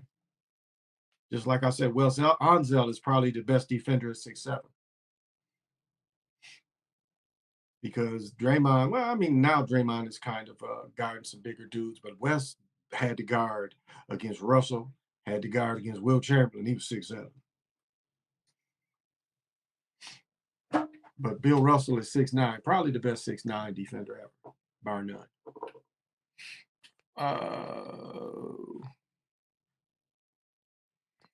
I don't think. They said Jimmy Butler knee blew up. Say his knee swelled up. Say his knee swelled up. That's what they said. Inflammation. But that's what happened to him. SD, how you doing? Rich Chamberlain's shots weren't manipulated. Nah, Pistol Pete's either. Pistol Pete's either. These NBA players are told when to try and when not to try. They're obvious at this point. Yeah, like I did that thing of Tatum shoot the air ball. Yep. They put up stats showing how the teams are outscoring each other by over 25 according to series. Yeah, I saw that. Yep, and that's what I was referencing to too. Hey Key, how you doing? Bill Russell was 6'9". Yeah, 6'9". He wasn't taller than that.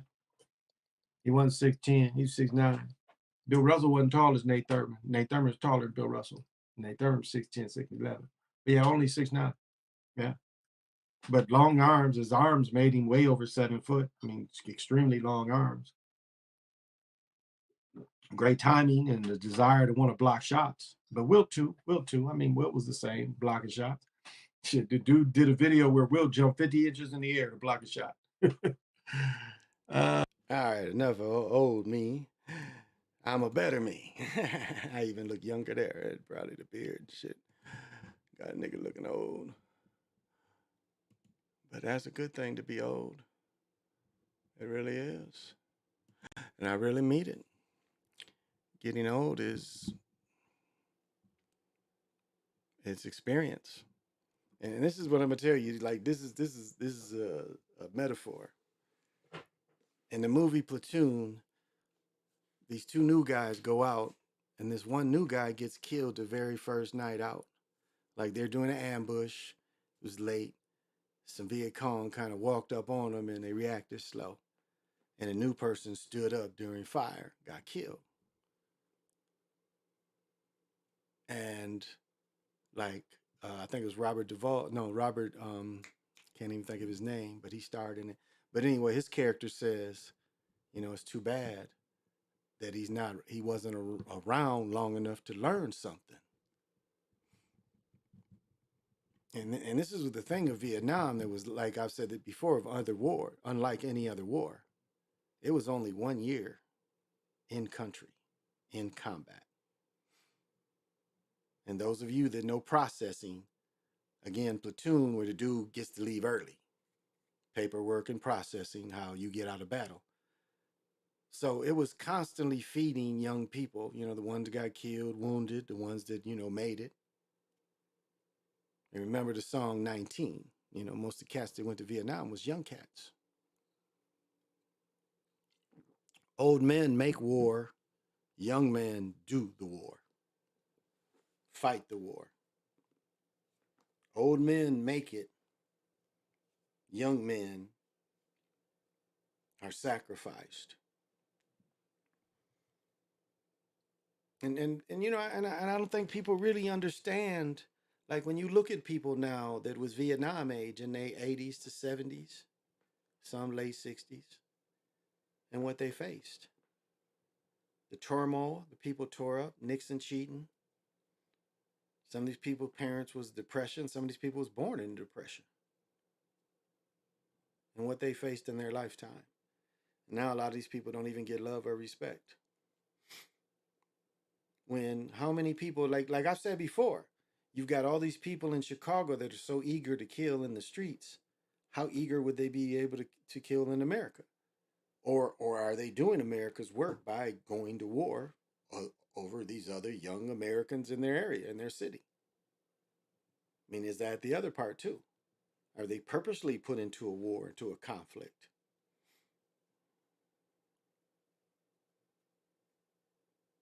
Because I said the other night, like when we look at the open murder that became the retaliation murder in LA, when you look at the godmother and she went to Florida, she was the very first one her group with the CIA to start drive-bys.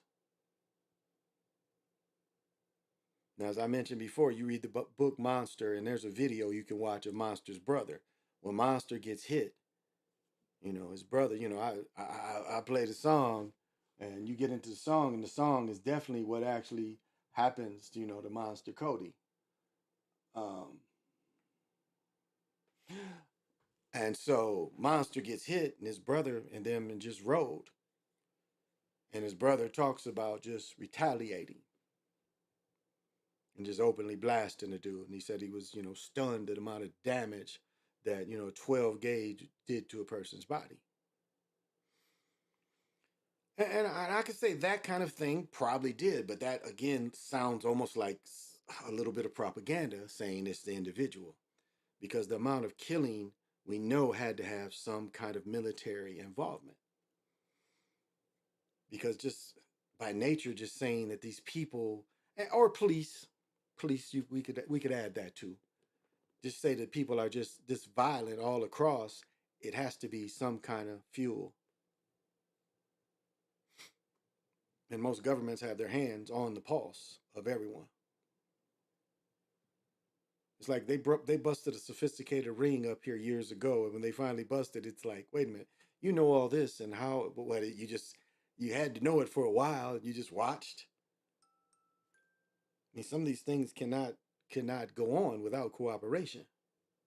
And I've said before, especially up here. Up here, it's hard, and I mean hard in logistically where we are.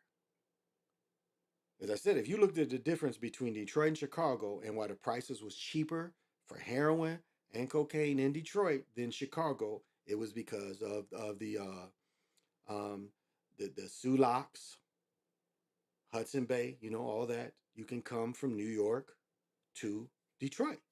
It's a direct way. Chicago, you got to come all the way around Lake Superior, Lake Michigan, go to Chicago, or you got to bring it you got to bring it up to the Mississippi to Chicago. So it was easier and quicker. And at one time, Detroit was the third or fourth biggest city in the nation. Let's not forget that too. So, hey, Nico. Oh, okay, yeah. But yeah, Nico, maybe he did have permanent brain injury. I'm pretty sure that's what killed him. Something like that. Hey, Neilfin, thank you for joining.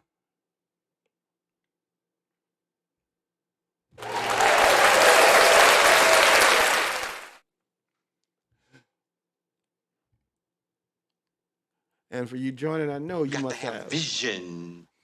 Well,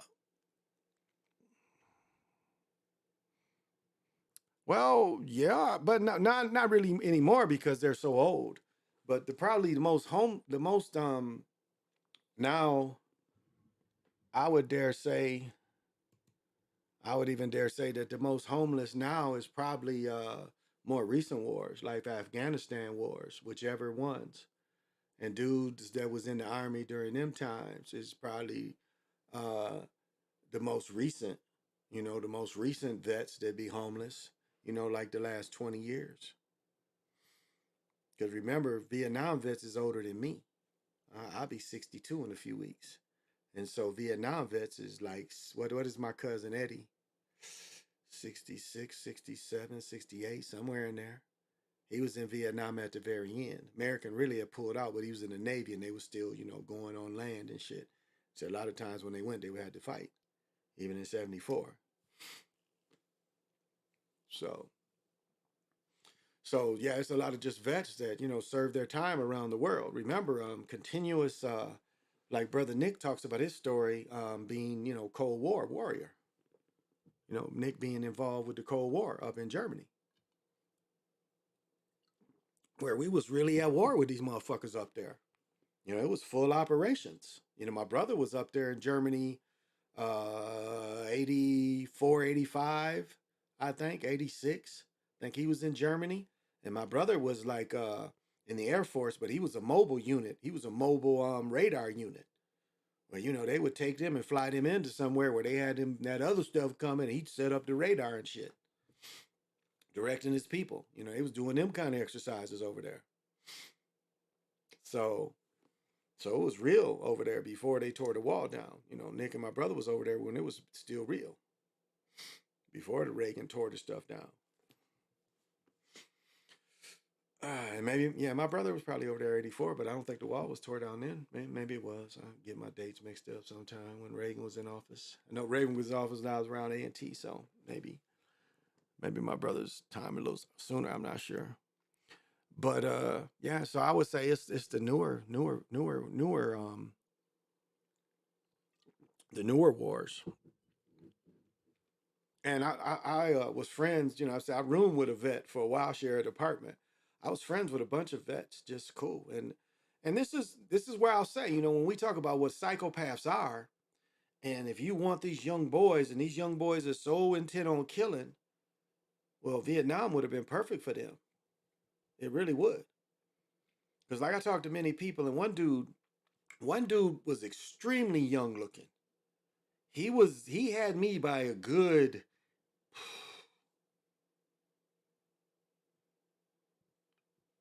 he wasn't 10 years older than me, but probably 7 to 8, but looked by my age, really young looking. So I imagine his whole life he looked like that.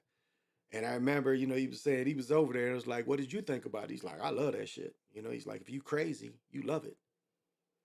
And you read all the books. Bloods is a good book. I've said before, Dead Presidents comes from the book Bloods. It's one dude. If you look in the book Bloods, there's a dude that takes a picture of this big Russian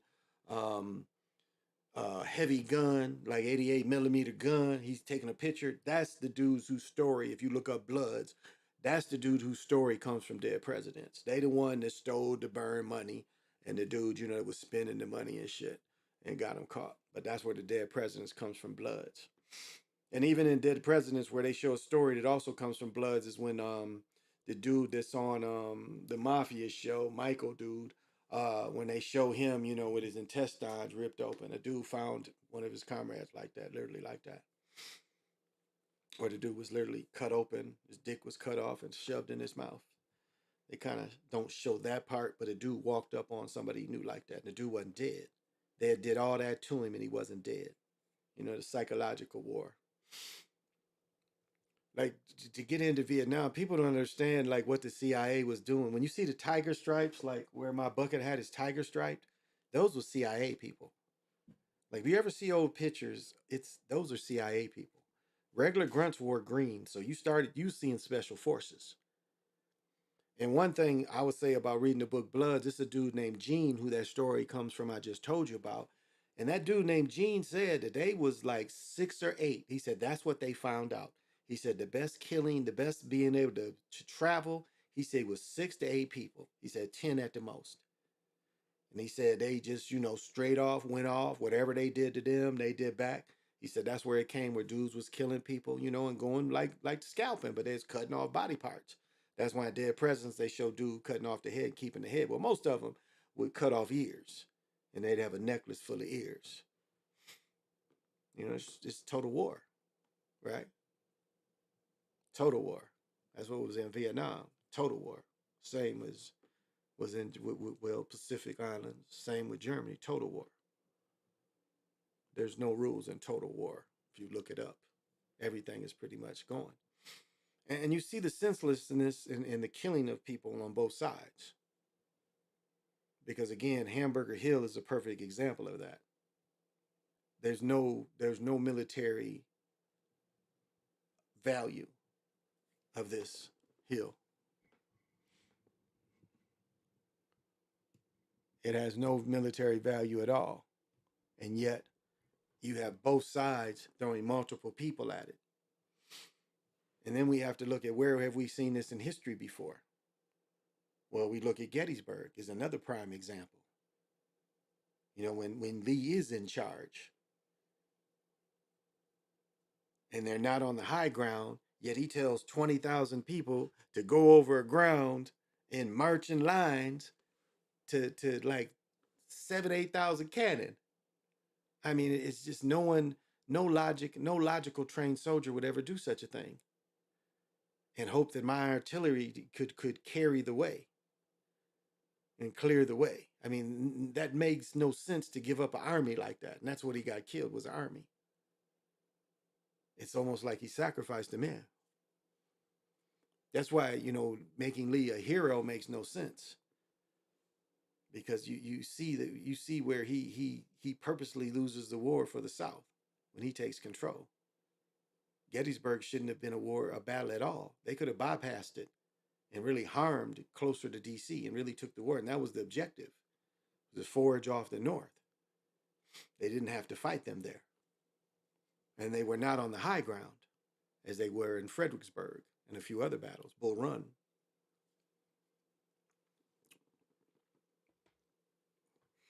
So, we look at World War I. Look at my video that I say where the dude says they're sacrificing us all.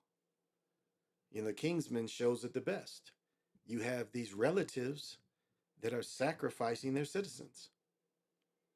And other than the only position that really gets lost is the Russian guy.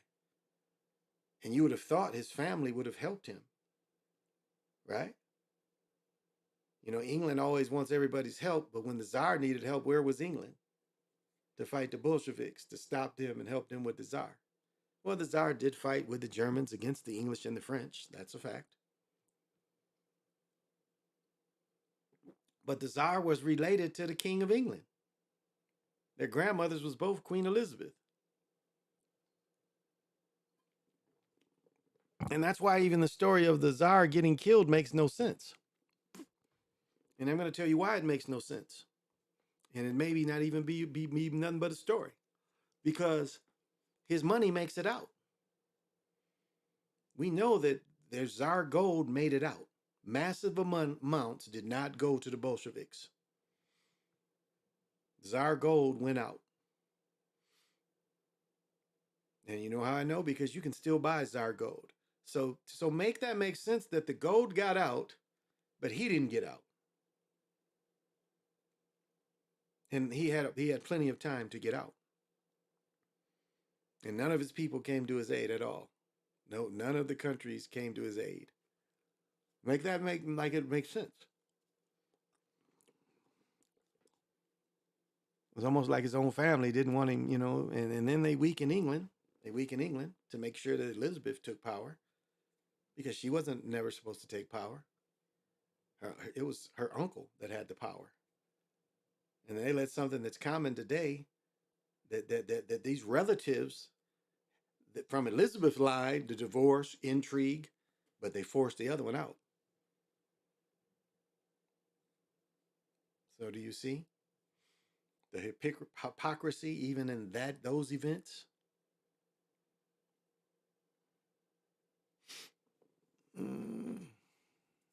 The movie Glory. Yeah. Now, I've said before, my ancestor got killed. You can look up my ancestor's name, Thomas P. Ampey. He is my great uncle, right? Yeah, my great grandfathers fought in the Civil War. My great grandfather's name was George Washington Ampey. I think it's called, a matter of fact, one of the books I'm reading now talked about is the Ohio Colored Regiment. I think it's the 3rd Colored Regiment. He fought in that.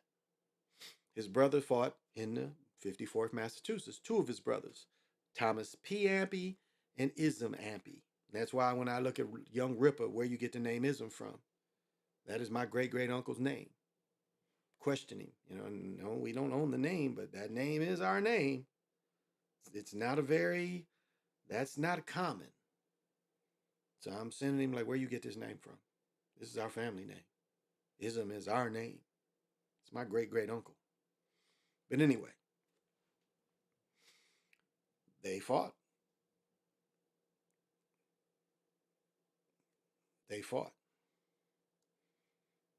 And okay, this is where I was going with it. Both of them were involved in suicide mission. And like he mentioned, Nico mentioned, Oh, D-Line, thanks for coming in. And I know you've got to have vision. But like in the movie Glory, they never took Fort Wagner, despite them bombarding it with ships. It was a suicide mission, and it killed. It makes you think that they purposely killed them. My direct great grandfather fought in a same kind of battle where most of the people was killed. Now this is to show you how they knew it was going to be a sacrifice. Thomas P., who in the movie, he plays the flag bearer. In the movie Glory, when the person you see holding the flag would have been my relative. That was his job. I wouldn't have wanted that job, but the nigga was brave. I don't know why I didn't think he needed a pistol, but the nigga was sold into the flag. That was his job. And to this day, the flag is saved because they gave the Medal of Honor to the dude who saved that particular flag that my ancestor carried into battle. But that also seemed like it was a sacrifice of killing just these black troops, because there was no rhyme to reason to attack this place. It again, high ground, over sand, you running up sand. It was no way. So it was another battle just to kill people. And I gotta get the book from downstairs and tell you there's a battle I just came across. I was like, damn. It's like my relative was in this battle he talking about. This is his regiment. The Ohio, I was like, oh, I've read this before. Like, okay. When they give me shit, I'm like, oh, okay. So those we see over time how people was just sacrificed in military. In World War One, I bring up World War One because hundreds of millions, 500,000 people, in battles.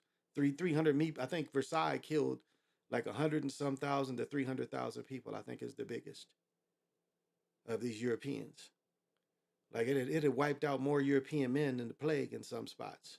It killed so many men. And again, all over relatives. And it seems like playing with toy soldiers. I mean, we're in, it's a war going on right now. And they say, the proxy war was the same thing as they said about Vietnam and Korea.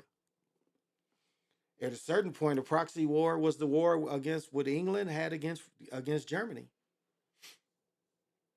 We were a proxy, because we was given Lend-Lease. Roosevelt was involved in Lend-Lease.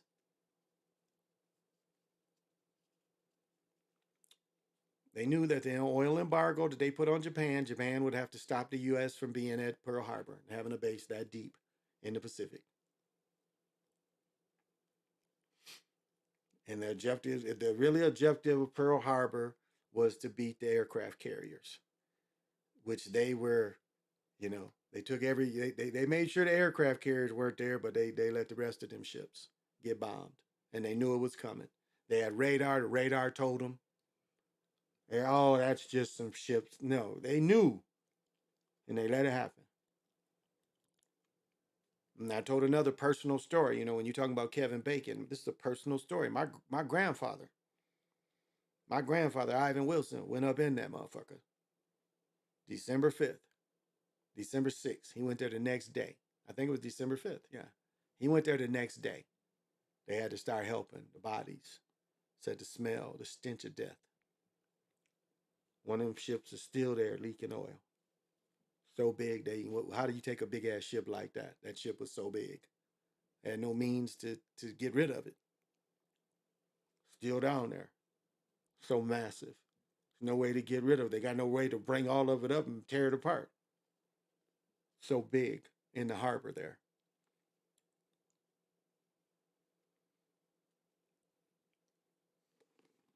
And it was, as I said before, I mean, you're talking about a psyop, what they did to that generation. To convince people in Mississippi, Alabama, and I've said this many times, to convince them to go fight in these other countries. It made no sense. It made no sense to a farmer in Nebraska to say, I want to quit farming to go help who? Go help who? And militarily, and showing you it ain't real and it's fake at the same time, Hitler never had to declare war in the U.S. Hitler did ally with the Japanese, but he still didn't have to declare war on the U.S. And we can even, I can even break down Hitler where it makes no sense. Like when Hitler goes into Alabama, excuse me, when Hitler goes into Russia, and Hitler breaks up the army to go to Stalingrad instead of going to the oil fields, it makes no sense. And then to not let his army strategically retreat because of the weather and they didn't supply him with clothes and stuff, it makes no sense. It's like, who's playing with these toy soldiers? No one does that. No one gives up 1,000,000 men and don't let 1,000,000 men strategically retreat. And the men's mindset that they wouldn't say fuck you and retreat anyway. Yeah, I mean, maybe that's actually what happened. They all got captured and shit. That could very well be.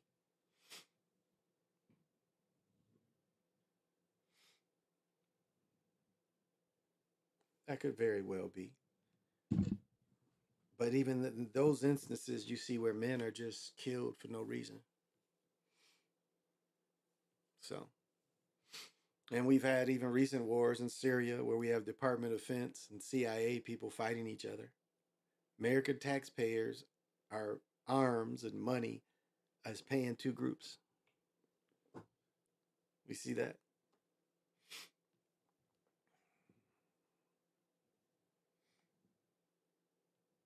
And when, I'll say this for everybody, it's like, when did the commentators have to be the ones that have to provide, what did they say, references? And something that I put out here and I still stick with is, look it up. That's just what it is. You got to look it up. And I try to put out there what I can. And I try to, if I remember and have them at hand, I got about 30 books I keep on hand, and even sometimes under pressure, I can't quite find what I'm trying to convey.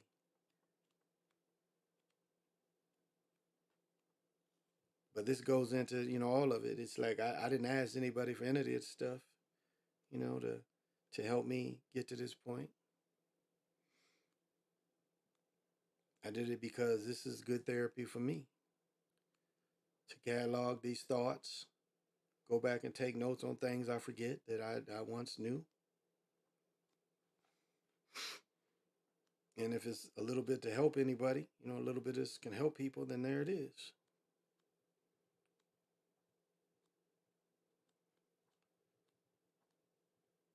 Because it does take discipline. It does take a certain discipline to get to your higher self, be your best self.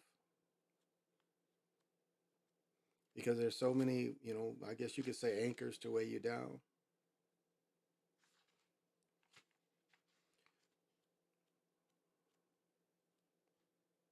And until you really start knowing instead of believing, you kind of are bound.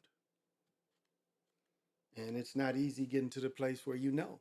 It's not, especially for young people. There's so many distractions. I mean, I know as, a guy like me, I'm addicted to this thing. So I know, how young people are that play the video games. I've had children, and I know how addictive they are.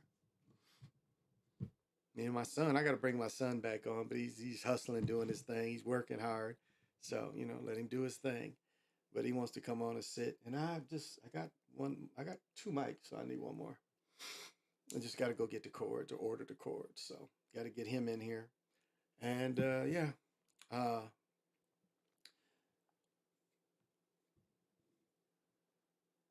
So it's not easy being, ourselves. It's not easy being ourselves.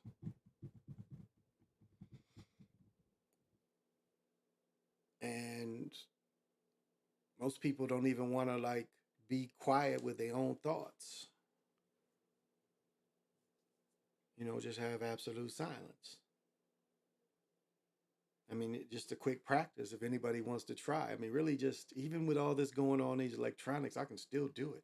It's just we'll take a breath of just quiet and see if this, whatever, we'll count 1,000 till 1,003 and see if you can just quiet everything. You know, and I'm just count 1001, 1002, 1003. Okay. And then you count that in your head. Well, no. And just, we'll go. I'll do a count and just see if this period you can just free some thoughts. No. Yes, actually, see if you can go 1001, 1002, 1003 after it. And see if that can be the only thing you think of. So I'm going to go 1001, 1002, 1003. See if you can, in your mind, go 1001, 1002, 1003 without any other thing coming into your head. And it's not a spell. Not spelling. I'm not using 3 as a spelling. I'm just saying, is that something you can concentrate on to just see if that's something that can be your own thought? Now, yes, I suggested it, but again, I have no ties to anyone at all. I got protective shit. So I'm not sending anything out other than trying to get these little short breaths. That's it. So there's no 33 amount of times I say there's no intention.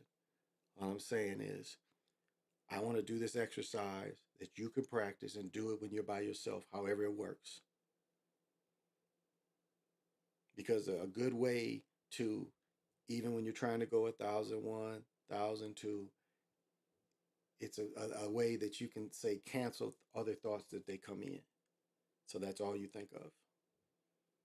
And it's just a practice of knowing what's your thoughts, because other thoughts will come in. And even this quick, other thoughts will come in that is distract you from even that repetitive thing. So those of you who do it again, there's no trigger with this, no attachment. I definitely ain't coming through the screen. So you can open your eyes, close your eyes. It doesn't matter to me. I think I'm going to keep my eyes open. So, but the thought is 1, 2, 3, 1, 2, 3. But I'm going to go throw the 1,000 in to make it go and see if that's all you can hold. So as my voice goes, 1001, 1002, 1003.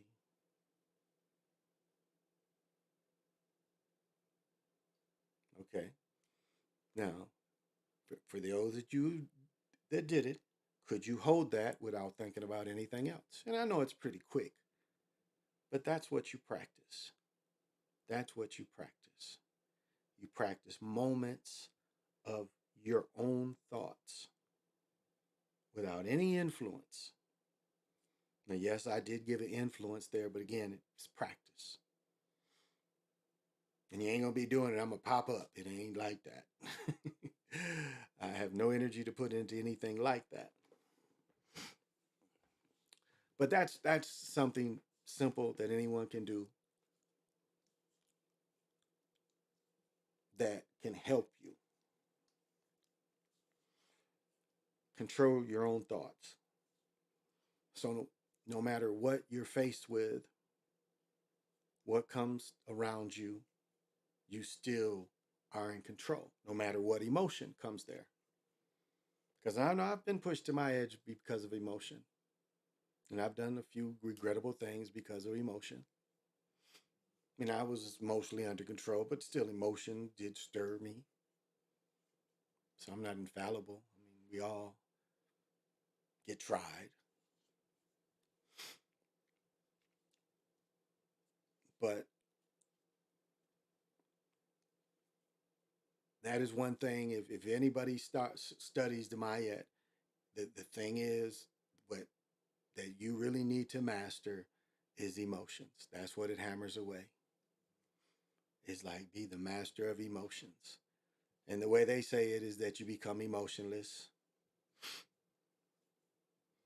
But, and I think Sly said it best, is you want a little of that Damon around you because you do need something sometime to stir the pot. So you don't want to be just totally, totally, you go with the right side angel instead of the other one. You need the balance. You need something to stir you up if you need to be stirred up. And that's master of self.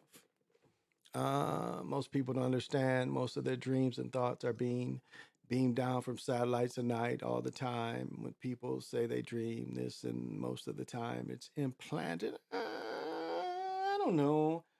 I don't know. I would say it is a lot more energy put out to behavior than dreams. Like when you look at clubs and those kind of things, it's a lot more energy put in that kind of thing than is put into dreams. That's a lot more work. Not saying that. And dreams can be like what people don't understand with dreams can be if you don't really set up anything, and protective environments can be made very simply, like colors. It's objects, just simply they can protect. You just don't have to go with crystals are the most, but I mean there's simple ways to protect things from uh those night terrors. And I feel so bad because Sly had asked me years ago to get you something to stop that paralysis, and it's easy to defeat. It really is. It's easy to put up a barrier where it can't come in, or if it comes in, it's destroyed very easily if it ever does. Because what we don't understand is the being. I mean, again, the only way it can come in, and like that's about dreams. Like dreams are like this small. People think that, when you're in the dream world, you're big as we are now, and it's nothing like that. It's like dreams is like this, micro. Dreams is almost like in the quantum state.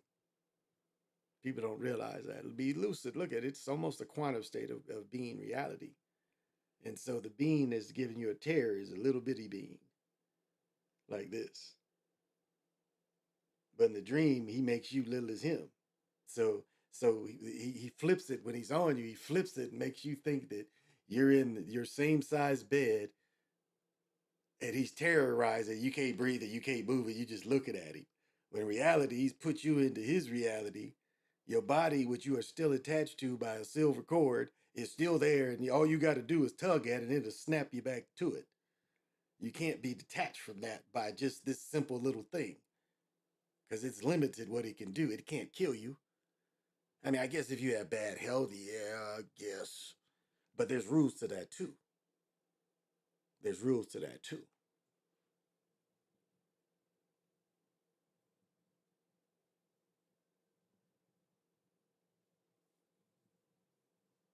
Because there would be a consequence if something like that did kill a person with a bad heart. But nowadays, the bad food, people able to live longer with it and stuff. I'm only rocking with the good. A lot of people have false screen memories. These alien demons use sleep paralysis. Has looked at it, this subject for years, and it's saying the things they are doing. Yeah, like, the people saying they getting, what was the movie? What was the movie called where the lady said she was getting, the lady said demons was holding her feet while this other entity was like having sex with her. And, they show her in the air getting humped and shit. And then now people is, making videos doing that. So,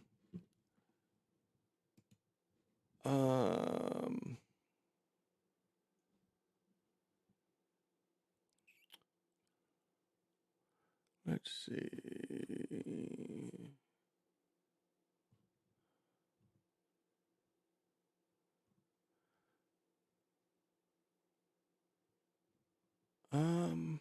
Gosh, I don't want to. I think this is a good share. I'm going to share this. I hope he doesn't get mad. I'm going to share this. I think this is good stuff, and I got to go pee again. Or, wait a minute. I think I found something even. Ooh. Crappy day. What? Which one? Probably that one. All right. Man, it's rough all over. Boom, boom, boom. I gotta pee again. So I'm gonna give you this horrific story. And we'll rock with it. County in Maryland. Of course, we're following a story there. And I want to put a tweet from our Fox 5 team as the Maryland mother and daughter have been charged in the murder of 71-year-old grandmother. Police say they found human remains in a trash bags in the basement and a chainsaw. They both appeared in a Prince George's County courtroom this afternoon at 1:15 p.m. Eastern. Of course, following this very closely here on Live Now from Fox, as authorities say a mother and her daughter have been charged in connection with murdering the family's grandmother. Police have charged 44-year-old Candace Craig with first and second-degree murder. Her 19-year-old daughter is also charged with accessory after the fact. Let's take you out to some remarks here, live, raw, and unfiltered on Live Now from Fox. Yeah, what can you say as far as what happened at the hearings today? No bond status. I missed part of it. Was it said that all of the victim and the two defendants lived all together? So the victim and we believe that the victim and the two defendants were all connected to the house in some way. Obviously, they were all related. And today, the two defendants were held without bond in this case. And do we know how she actually died at this point? At this point, that is still under investigation. The ME is involved, and hopefully we'll have a cause of death shortly.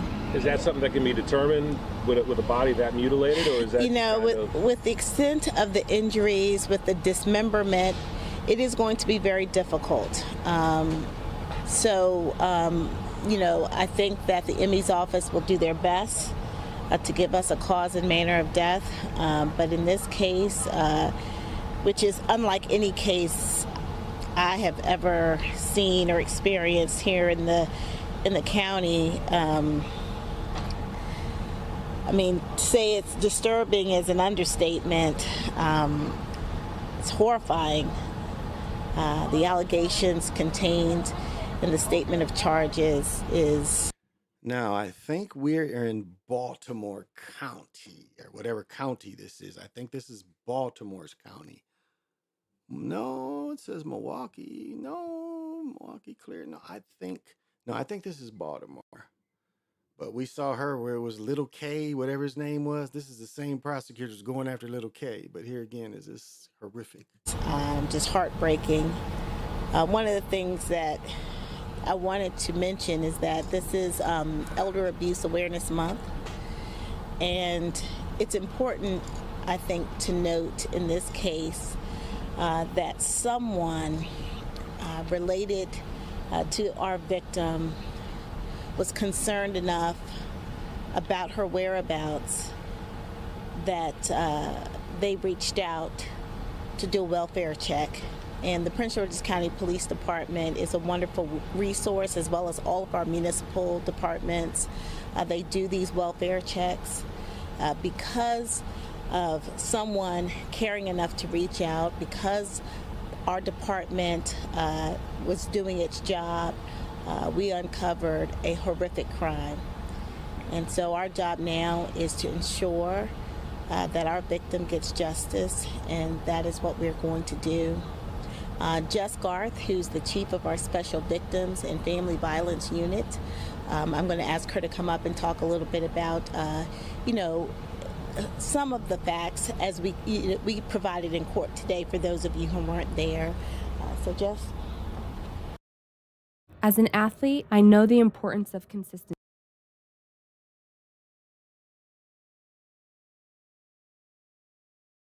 As the state's attorney said, somebody did come forward and contacted the police department and asked the police to do a welfare check.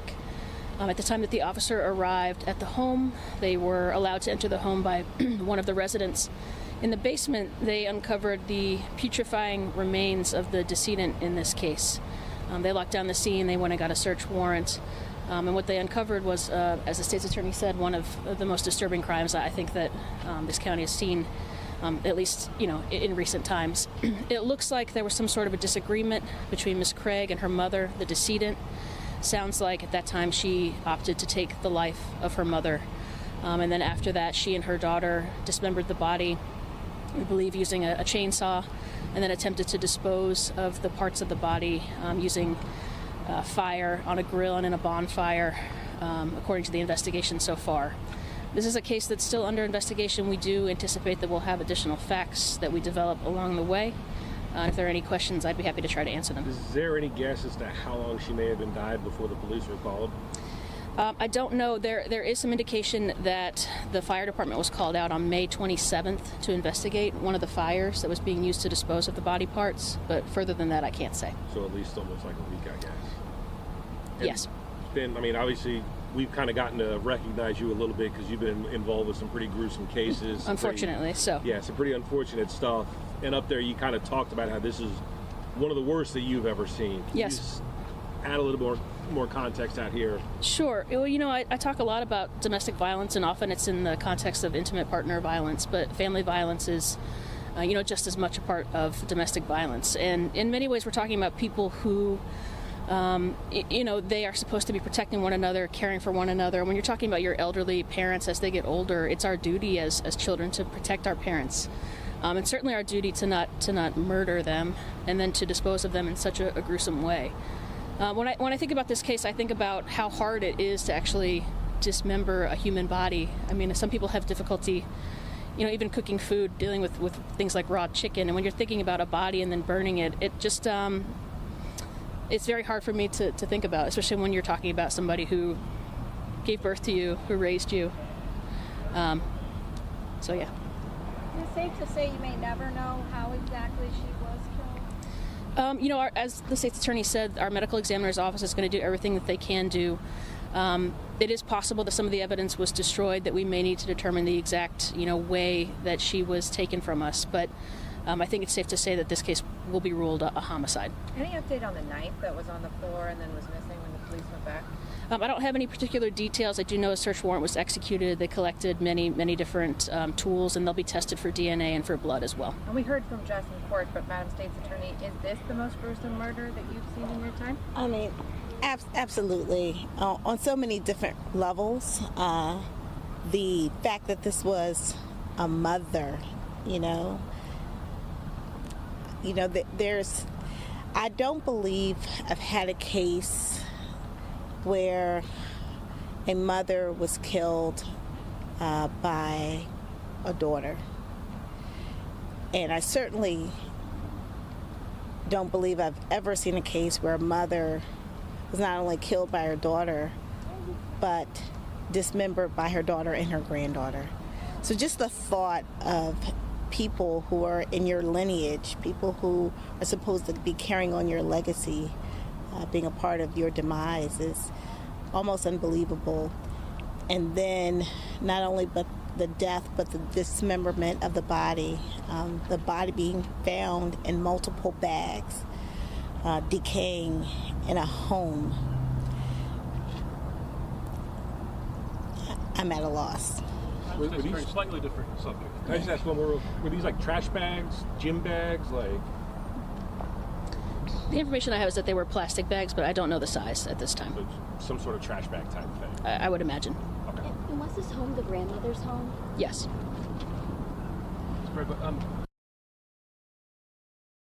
And look at we got right there. Look at we got right there. What do you think she's saying? And she doesn't have a neck. I mean, I think if she's dressed okay, they're both dressed okay, but look at that. What does that mean? You see? Watch her throw it. Let's see when she first throws it. She gets here.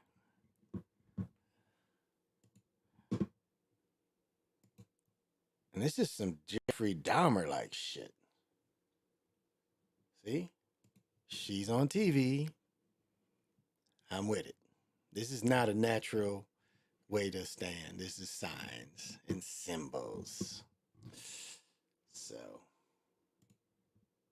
Is home the grandmother's home? Yes.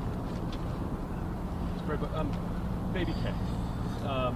Baby K. A little more. Yeah, I learned that sure. That he was on probation potentially at the time of the alleged attack on the bus and the thing in the district.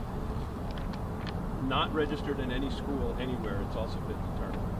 Should DJS have been supervising this child? If a child is on probation, should someone have been making sure he was kind of in school and living life? You know, because... Is there a failure with DJS? I knew you were going to ask that question. I think it's fair to say I've had a number of conversations with DJS, and as late as Friday, I've been in contact with the new Secretary of Juvenile Services. And let's remember, I did Baby K earlier in the week, and Baby K was the one that tried to empty a 9mm on somebody on the bus, and the gun jammed. All right, let's go. I think that DJS is, in many cases, overwhelmed, just like other agencies, especially public safety agencies. But we all have to do better because our young people have to be in school. Those who are on probation actually have to be supervised. And if they are supposed to be participating in programs, then they have to be accountable for participating in those programs. I think that there's a lot of work to be done at DJS. I think that, and I've spoken to the governor personally about it, and he's committed to looking at resources that we need to add to our Department of Juvenile Services to ensure that the services that they do provide are actually meaningful to the people who they serve. A lot of the services are really controlled at the state level, but those of us on the ground know what our kids need, and if we could get more of those resources locally, I think we can make a better impact and have programs that will better meet the needs of our young people. But we have to hold them accountable. Oftentimes what I hear is that DJS has done all that they could do for a child.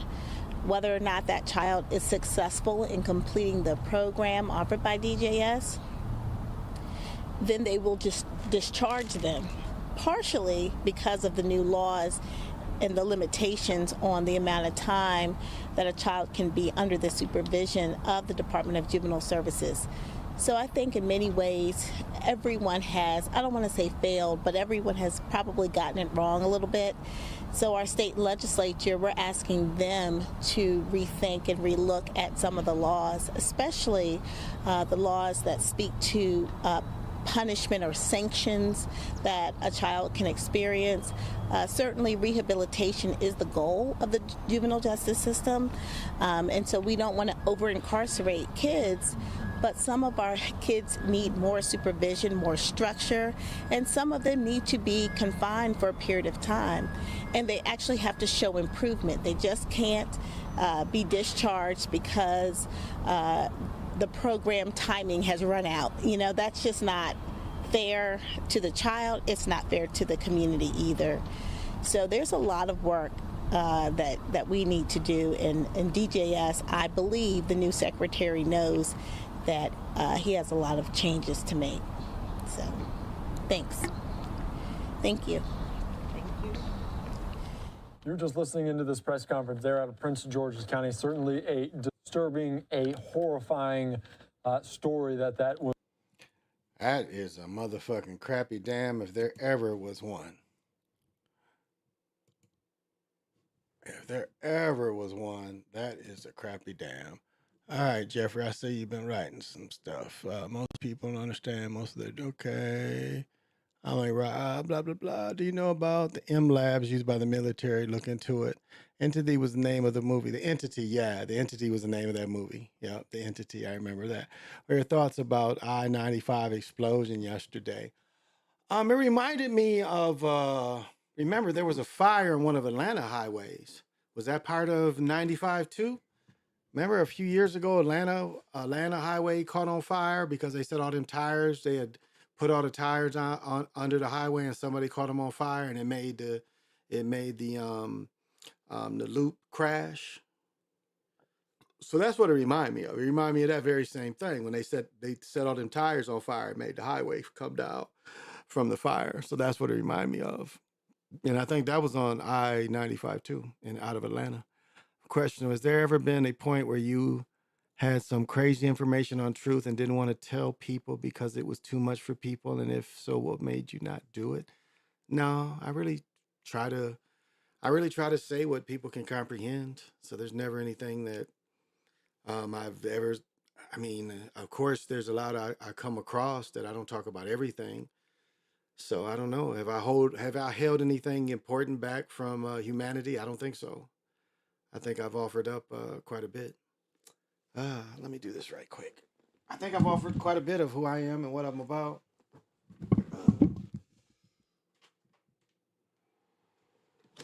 Ooh, that helps.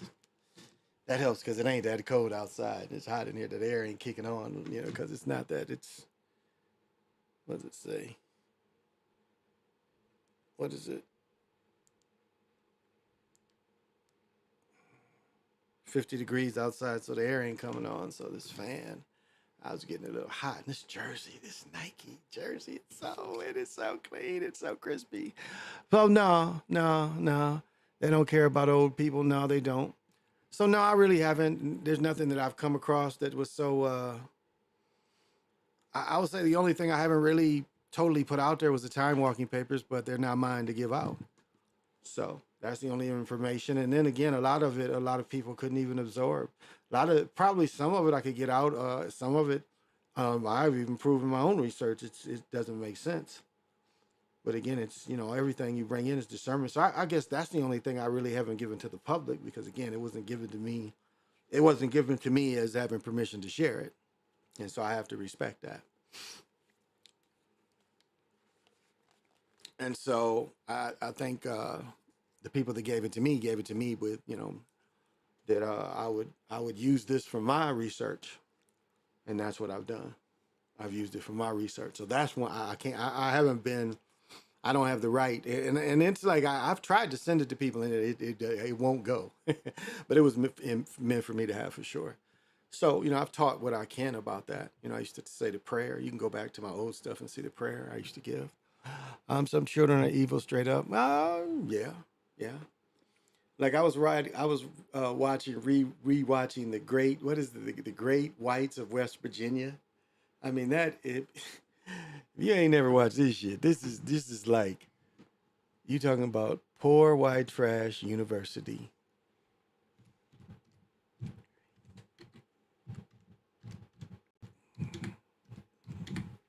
It'll probably pop up. Here we go.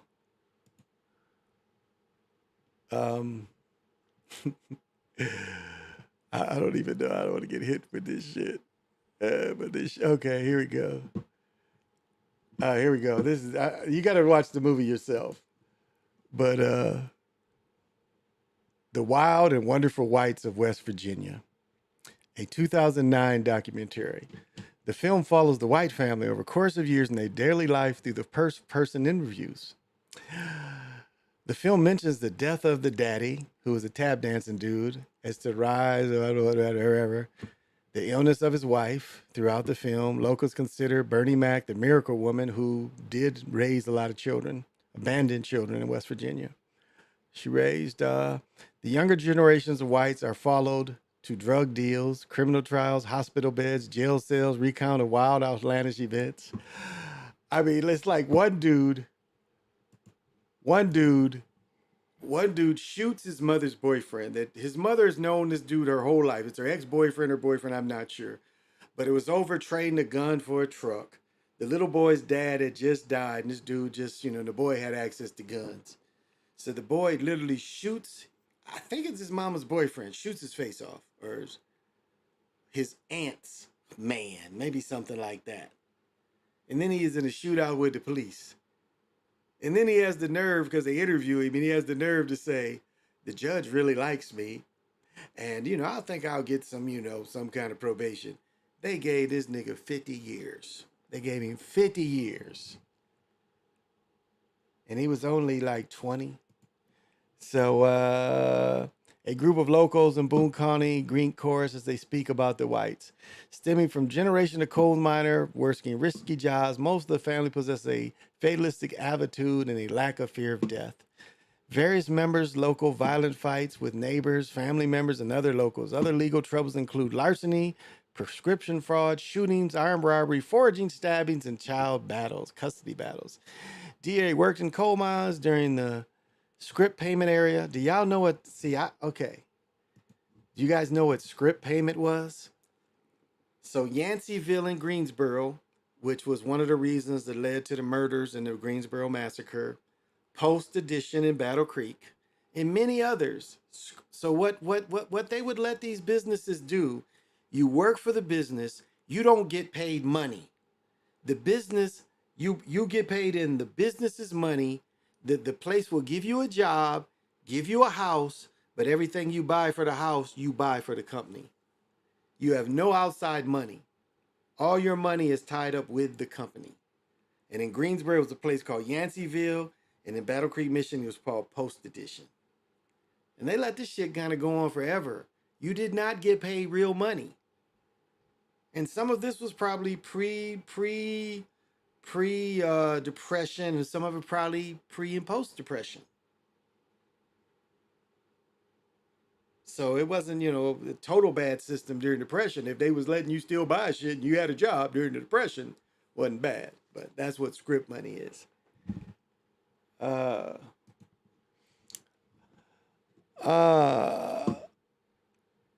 There's Jericho White. So he was a little older than me.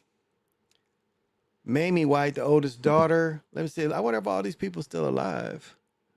And Johnny Knoxville had something to do with this shit. So Jericho White said he huffed gas. This dude right there, he said he huffed gas, and his brain is fucked up because he huffed gas for 10 years. That is crazy. Why with gas, man? They said this dude huffed so much gas, he could tell if it was premium or regular gas. Mamie White, the eldest daughter, she introduces the family to her children. They don't tell. They had one daughter got killed. Another son, Bo. This is the one that goes to prison. There's no picture of him, but Bo's the one that shot the people. Pony lives here. This dude lives here. One of the children lives here. Here, Kirk White lost her child, and there's a thing where they go, she goes to, now this is to tell you how scripted the shit is. This shows you how scripted the shit is. CPS takes her baby. After she had the baby, she's doing lines of some kind of crushed up pill in the hospital, of course, for the camera. And they go to Taco Bell and they're in line and they see somebody they know, and she's yelling through the window. She's beeping. CPS took her baby. And the lady's in there like, I mean, it's just like some bullshit. You know, it's not real. Let's see if they tell this nigga who was shooting at people. Derek, brother lives. Brandon is currently serving. Oh, here he goes. Brandon Poe, son of Subab. Her name is Subab. Is currently serving 50 years in prison for attempted murder of Billy Hastings. So this is like, yeah, this is the crazy of the crazies. It's probably on YouTube. Like these people, let's see how much they'll just show it without me showing it. But these people are just, it is a trip. Look how aged she looks. And drugs is like this, you know, it really, like this is the dude that got 50 years. He got 50 years. So it is a laugh. And it makes you see like poor are treated, like when you read the book Poor White Trash, you understand who those people are. Because they're throwaway people to the elites. And not just the elites, the people that control it all. Look up the inbred Whitler family. Whitler family. Okay. But it shows you poor people and people that's living these jobs where, and it's so gross what they do with coal. Now, what's interesting, this movie shows all the time, they show coal going out. And there used to be a weekly TV show about coal miners. And for them to raise their families, the risks they have to take. Part of Reconstruction, where a lot of melanated people was killed, a lot of the Indians was forced to go into some of these coal mines where they knew they would get lung disease. Constant hitting this stuff, they was just constantly killing people. You know, this was like Reconstruction. They was making these people work these places where they had done this to the The people in they were doing it to them in the silver mines. We know when the Spanish had them working in the silver mines, just killing people, making them work in these mines. And it's unbelievable in the 2000s that these people still go in these machines. Like they had a parade, and the parade showed one of the machines that they have to go underground with, because again, you ain't standing up tall. Like dude said, you could get electrocuted, you could get drowned, you could get buried, gas. There were so many ways that could kill you. And yet they're not making, these people aren't making it great. Like two of the dudes was working. You know, two of the dudes was working, you know, and they wasn't living no great life. Even the show, if you guys, those that remember that TV show, these people weren't living a great life.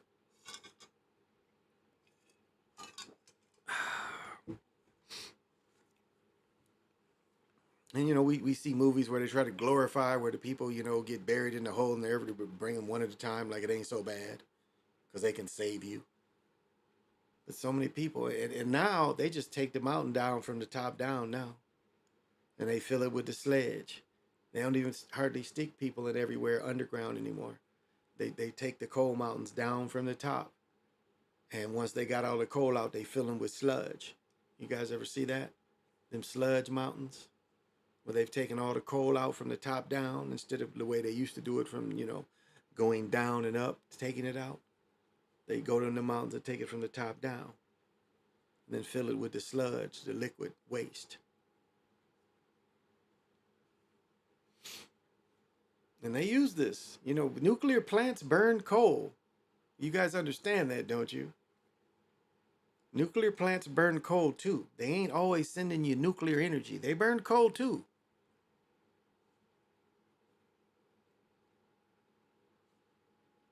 So I was telling my fiance, she's like, no, they don't. I'm like, yes, they do. I've been in nuclear plants, and they burn coal. What time is it? How long have I been going? Oh shit, close to 3. That's what I did yesterday. I went to close to 3. So, all right, that's cool too. And so again, we see, you know, people in desperate straits, in desperate situations, doing the only thing because of where they live. And these people are still a product of their environment just as much as, you know, I talk about all these killers in Chicago that are products of their environment. The same forces attack those environment too. And these people live amongst where Oxycontins or oxycodines was given out and pushed by the company. Because one thing I've noticed in distressed cities, those kind of drugs are really push heavy. Like here, they have pain clinics for certain medicines, but I noticed in Michigan, they was giving people all kind of pills. Them oxycodines, Vicodins, and all that kind of shit. It was relatively easy to get in Michigan. Not to say if you needed it, you couldn't get it here, but in Michigan, it seemed really easy, a lot easier to get than it seemed here. Because my relatives tried to come here, well, my wife's ex-wife relatives tried to come here to get clean. It was, you know, as they was trying to get clean, they couldn't get all the drugs as easy as they got it in Michigan. Steps you have to take. Certain doctors do certain things. And so those people are being attacked just like us.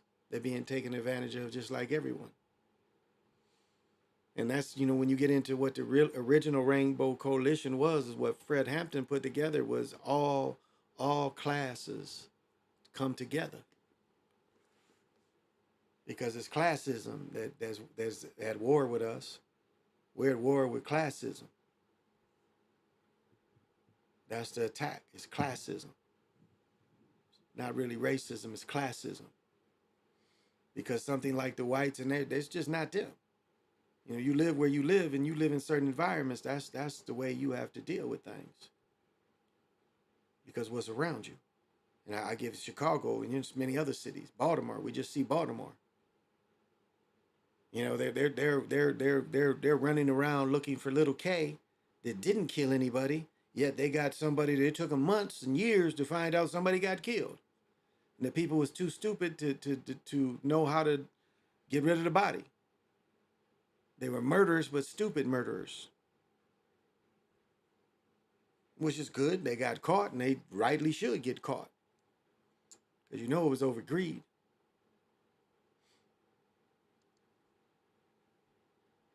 No, we don't know the full story. We can't do the victim,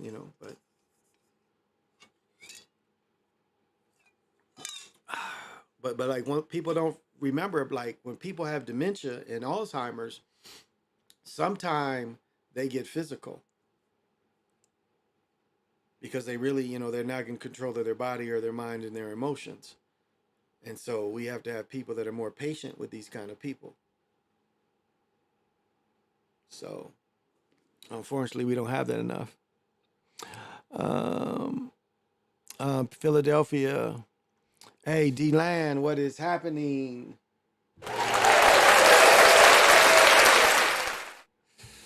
And I know that you're here. You've got to have vision. Thank you for joining. Ain't no real drugs no more. That's a good point. Philadelphia's looking bad with the people of doing drugs, and they look like zombies. And then you got the new, that new tranquilizer that keeps the sores in people. A new kind of cut. No real drugs. Yeah, it's so much artificial stuff, for sure. I mean, fentanyl can be prescribed to you, so it's not like it's not known. It just wasn't made as popular as Oxycontin and Oxycodone. Oxycontin was made more popular, but fentanyl is legal too. People get legal fentanyl, so it's not like it's new all of a sudden. And again, you look at the wars, and then you look at, our involvement in Afghanistan and our interests. Maybe they cut the interest, but it hasn't cut the flow of heroin in the cities. So,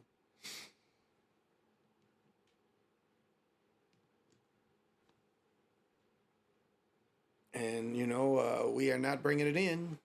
Now it's got to have some, like I was saying earlier. There's a big heroin ring here, and it could only work as efficient as what they explained. It could only work with government help. That all this was going on without any investigators knowing about any of this stuff is no way. It's just no way. There's no way this kind of thing could go on. It's just impossible. Without cooperation, without somebody looking the other way. They make you think that all this is super criminals, but super criminals can only exist if the government helps them. If somebody in the inside gives them some way along the line, there's some kind of cooperation. Because there's just too much money being made. And that's capitalism. That's what they look at it under. It's capitalism. Even crime is capitalism. Remember that. Crime is capitalism.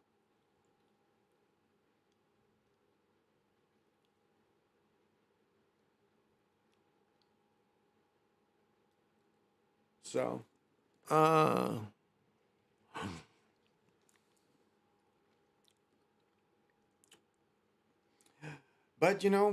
I like the edibles, and if I didn't give the shout out I did, I'm smoking a joint, but I do the edibles too. They kicked in. I'm pretty mellow, so I've been smoking on this joint. I got 2 joints I'm smoking on. I don't smoke blunts. That is way too tough. I don't. Oof.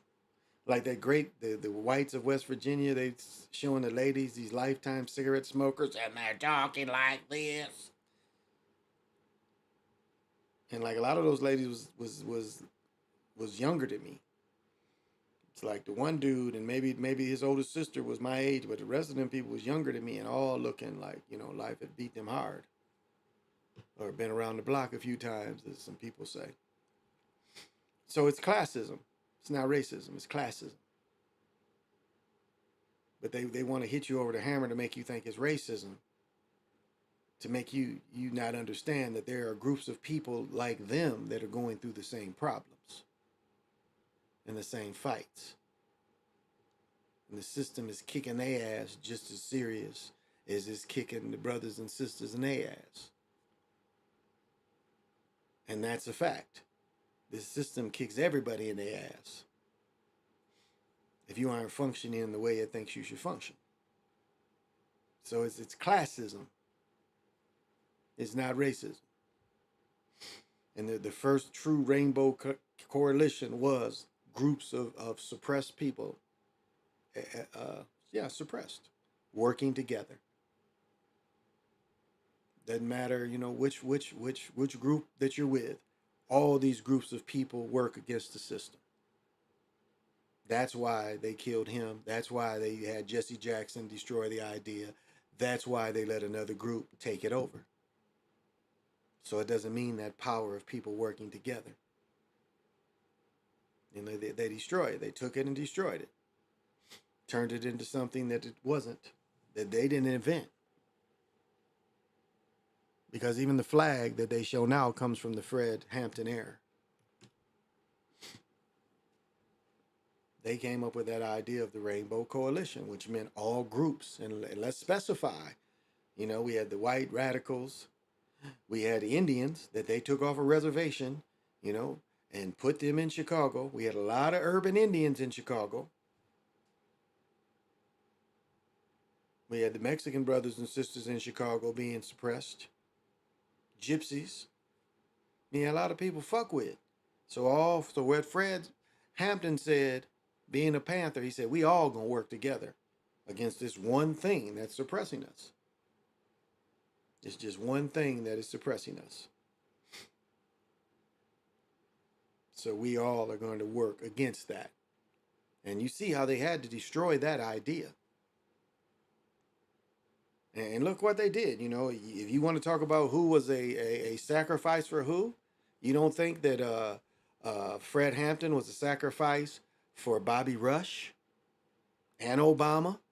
Because remember, Obama beat Bobby Rush for the Senate seat.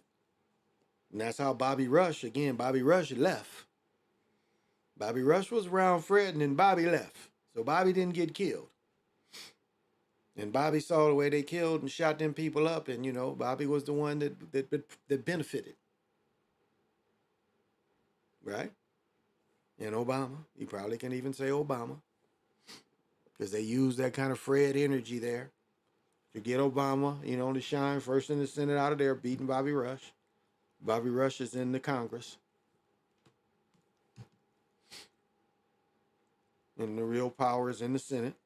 And Obama, I think, was only one-term senator before he ran for president. So you see, his rise wasn't really real. He wasn't a person just came out of nowhere. He was groomed. And let me show you how old they and how far back they groomed things. This is the real story.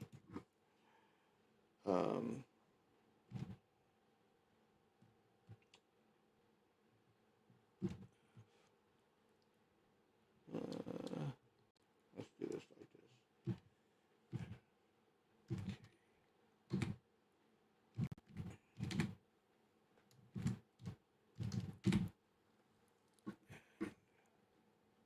All right, right here.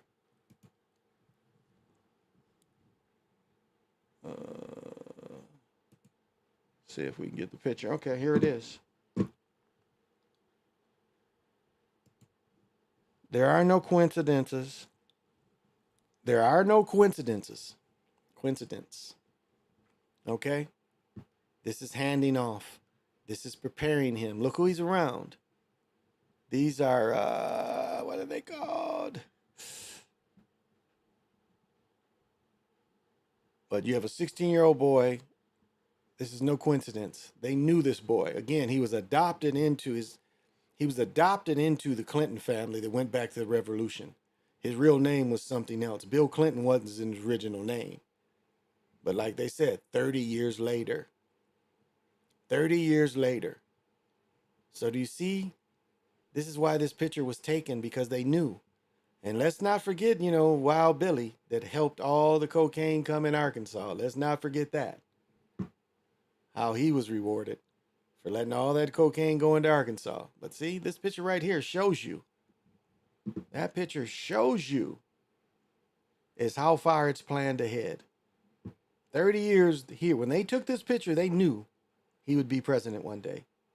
Because they're all related. Well, he actually is only related by a stepfather. He's only a Clinton by stepfather. Stepfather adopted him. This is how long? 30 years. They already knew. He was already in the bloodline. This is no mistake. He's purposely there.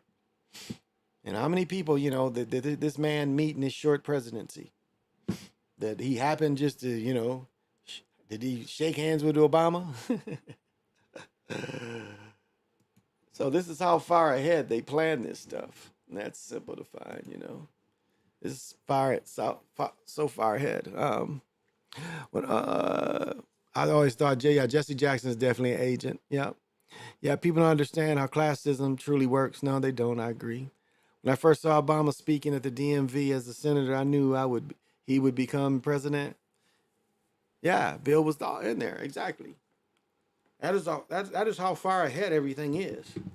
Remember, the internet was for the military, but it wasn't even for the military. It was for whoever makes all the critical decisions. They needed a faster way to communicate. So it was given to them, and then it was given to the military. And then it was given to, the people. And then we turned into a system of surveillance capitalism.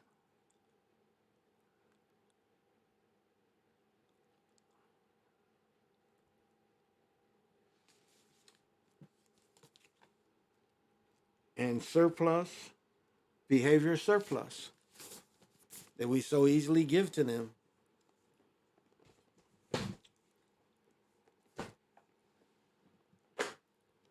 It always turns back to that. And that's where we are today, in the behavior surplus. That's why these things want you to, be tracked. That's why they want you to be mesmerized by, where's my guy at? Where's my guy at?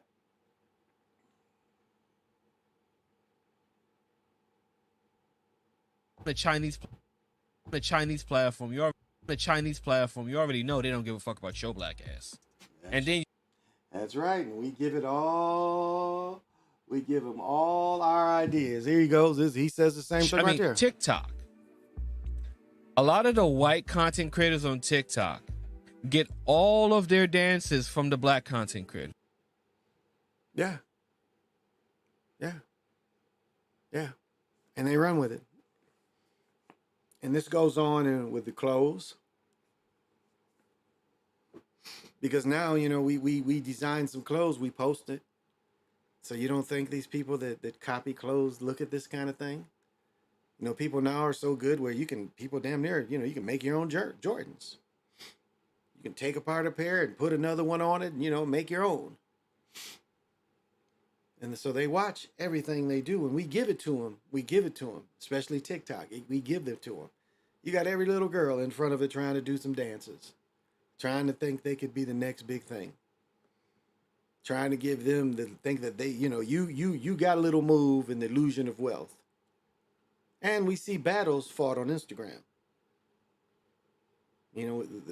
We talk about the wars in Chicago. We see all these imbecile psychopaths at war with each other and actually kill each other. And then it's glorified in music and vibration about killing. And I've joked before, you listen to King Von's music and he makes you want to, eat some popcorn and be like, what's next, Vaughn? What did you do after that, Vaughn? You called the girl and then you told the girl that you would buy her something? And then you robbed the dude after that? I mean, King Von, how you eating popcorn listening to his lyrics? And again, was he a sacrifice or was his death really real?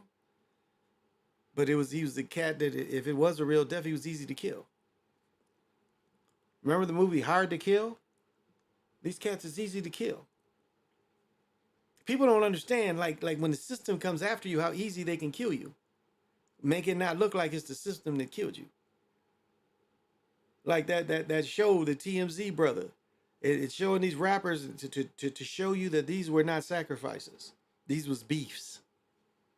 Because they don't like that we know about their sacrifices. And we know how Hollywood was put together. Aleister Crowley put Hollywood together and then they took it from him. It's like, oh, when they learned how to do everything, they barred him and it kind of made him go crazy because he saw what he put together working. Because what he didn't realize is once you start that clock, the clock keeps going. I said the same thing, about the divine feminine in videos, in porn. Because remember, porn porn can only come from the divine feminine. And when at first porn was put into the divine feminine, it was like something the divine feminine was kind of like, hey, let's free love, because divine feminine is all about free love. That's the metaphor where the girl sticks everybody in the coochie. Is really just free love, is what they're trying to show you. It's free love. And then when she saw how grotesque what it turned into, something that the god went along with, the goddess went along with it first. And then it turned into something even was more gross than what she wanted to be, what it wanted to be. You see? So even gods make mistakes. And that follows the storyline, American gods with the Easter. It's the same kind of thing. I'm Easter, Ishtar. The celebration was of Ishtar and fertility. Now you give it to this other being, this man. You take a feminine celebration and you take it away and give it to a man.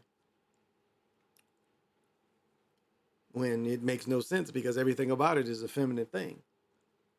It's the spring.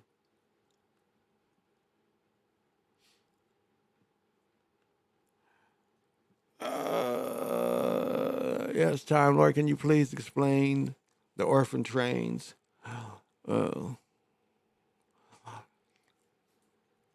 It's funny. I had wrote Jim Redwolf about that, and I remember again. They try to tie territorial with the orphan trains, and saying that society was restarted with teenagers.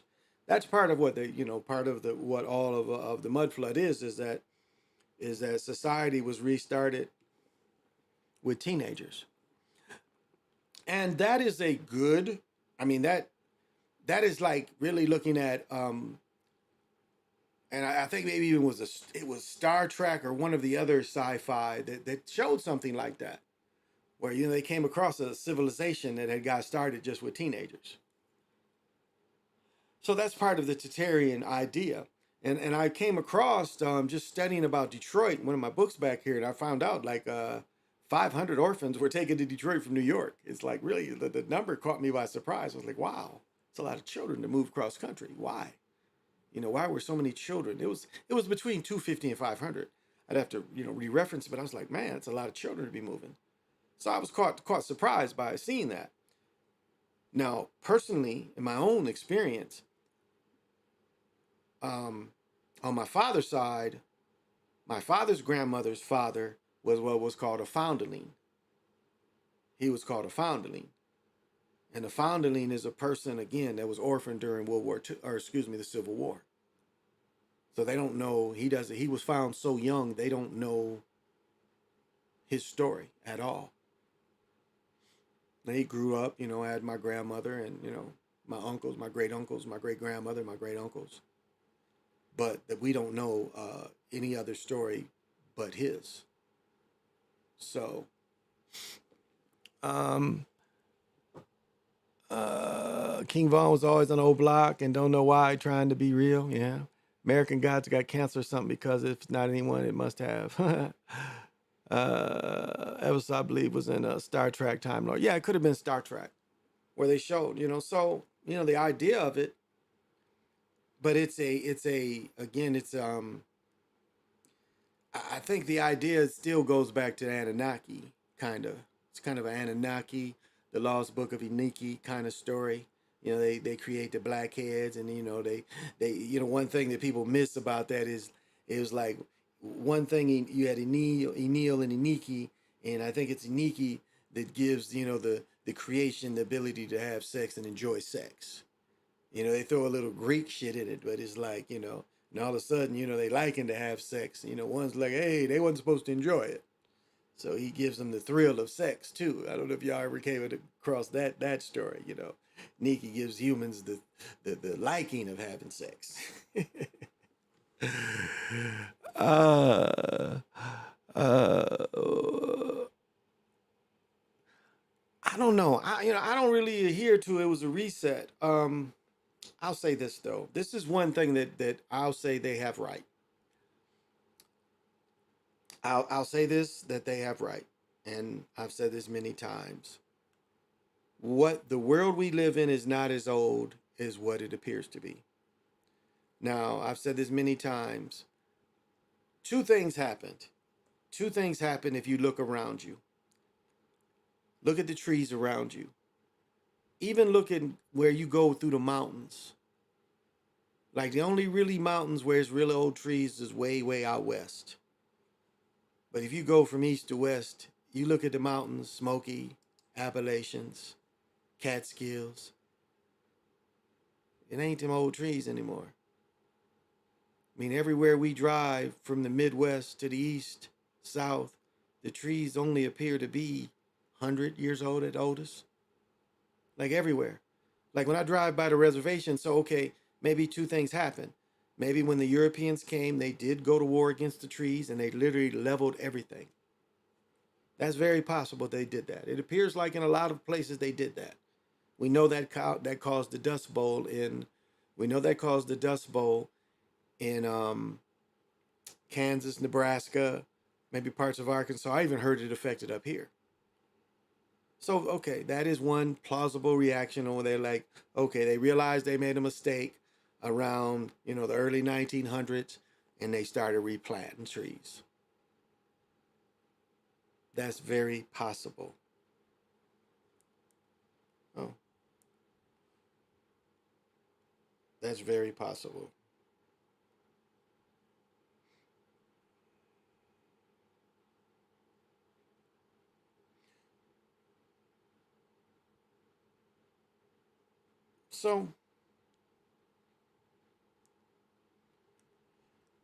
So, okay, that could be the case. That could be the case. That after they murdered all the trees, they came to a conclusion that they had to regrow all the trees, or all the soil was going to blow away.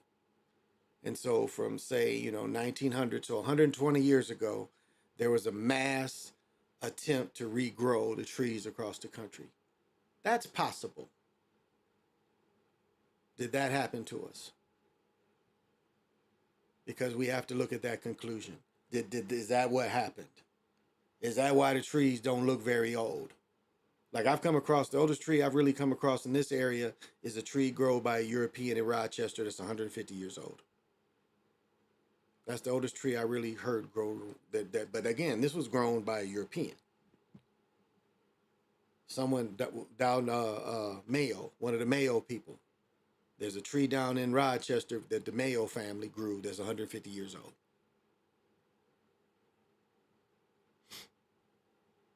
So that puts roughly 1870s, 1880s, something like that. Still not very old. They show Machu Picchu before it was dug out. They show you after it was dug out. Can it really be real? We know the Kabbalah is not real. It's from the 30s. We know Stonehenge is not real. It was made up. And so most of these places appear to be almost like they're made up. Because Machu Picchu was just covered with grass, and okay, do we really believe that they dug all this up and that's what appeared when they dug it up? Could be, a lot of what we see, the Mayan stuff dug up, okay. Oh, and Transformers, they talk about the oldest church in the world, in Americas.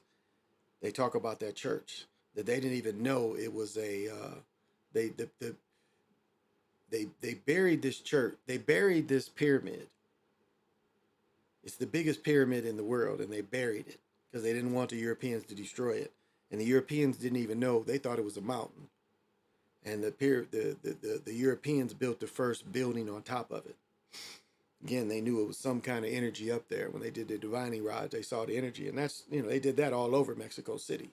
They built these big basilicas all over where the pyramids were.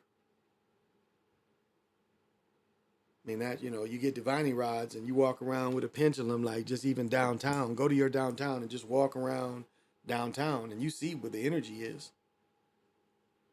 You'll feel the energy. You just walk around. You don't even need divining rod. You can have a little pendulum and you can see the energy going crazy downtown.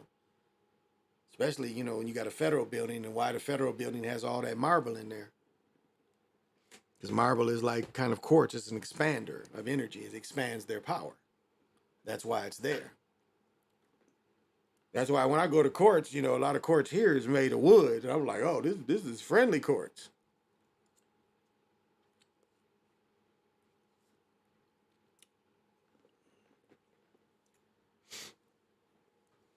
Oh, there it is.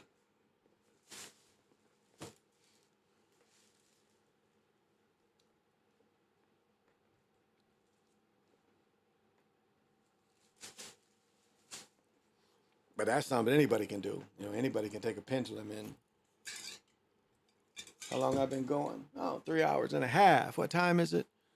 Yeah, I might need to knock off because I got to get up fairly early. Early. Oh yeah, they just found that shit. They found that shit and they found some rocks and they put it together. Yeah, they just built that shit from some rocks they found. That shit wasn't there. I mean, you can study that for yourself. Young Pharaoh did an excellent video about all that shit. Well, look up that Young Pharaoh video and how he broke it down, the Kabbalah and Stonehenge. The Kabbalah in its current form was only from the 1930s. And they tell you that rock and the footprints of the Savior and all that, but that stuff was not that old. So Stonehenge was built. Modern people built Stonehenge. Stonehenge was built in the 20th century, 1900s and some shit. They built that shit. Then they try to put, see, that's the only problem. The other problem I have with Tartaria, they try to make European type people seem ancient because we know that there aren't really any real Aboriginal European people other than certain pockets of the world. And they're not very ancient people, even by their own standards. When you even talk about the Greeks and the Romans, they're not as ancient as other societies we know of. Especially when you talk about Ethiopia, when we talk about Samaria and Kemet, Babylon. And all their stories tell you that they had to come into these areas to learn civilization. That's why I get into, Alexander the Great had to be some type of sacrifice. Because all of a sudden the Greeks are able, now to just, the Greeks is able to take over. So the Greeks had to be taught a certain part of society. That's why I'm reading all this Pythagoras and all these dudes tell you. I mean, even going into Crowley, they still go back there and find a way to tap into some of this stuff.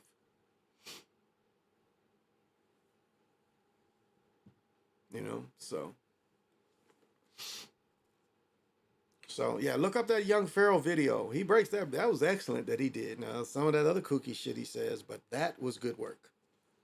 So it's like, all of them, it's like you use your discernment. But that's pretty good. He breaks that down really well. So even these religions, again, these religions are not what they say, what's practiced and what's actually practiced.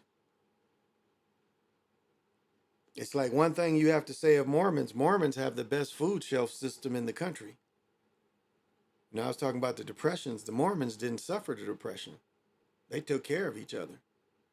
But they already had a system in place where they was already taking care of each other.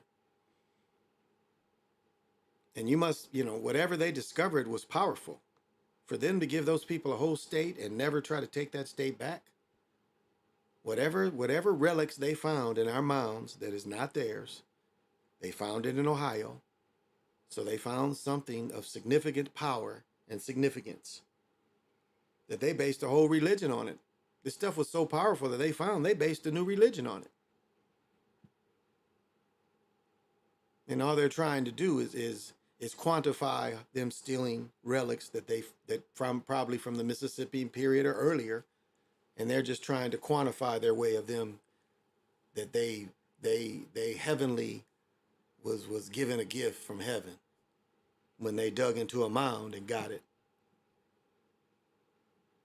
And it's out, you can read how they got whatever power they got. They sacrificed Smith, and then they were allowed to keep this relic, and their people were allowed to go across country and not get killed, and then allowed to kill people in that state, kill the people that live there to become the dominant people in that state today. They didn't even give them people that power. I mean, they have power and finance like that, but they don't have a whole state they operate. They don't operate from a statewide base. And remember, a few years ago, you know, they hated Obama so much that they almost put one of the Mormons in. And they still have, you know, Mormons have representation, but they almost got their guy in. But people were tricked by Obama. So whatever technology they found, the government respects that, and the government leaves them alone. And again, they didn't suffer the Depression. You can look it up. I don't have to do that research for you. Study the Mormons in the Depression time and see how they did. Remember, it gets winter and shit there too, and see how the Mormons did. And the Mormons fought in the wars and everything. It's interesting, a lot of the Quakers, that's what got Ali off. You know, they were saying, hey, Ali ain't no different from these Quakers. You ain't making these Quakers that say they're Quakers and it's against their religion fight. And remember, you know, we had like what the brothers always do, because it was the issue of brothers. Thurgood Marshall he recused himself. So he couldn't even vote for Ali. This is a black issue, you know, you can't be part of a black issue. You're gonna be emotional.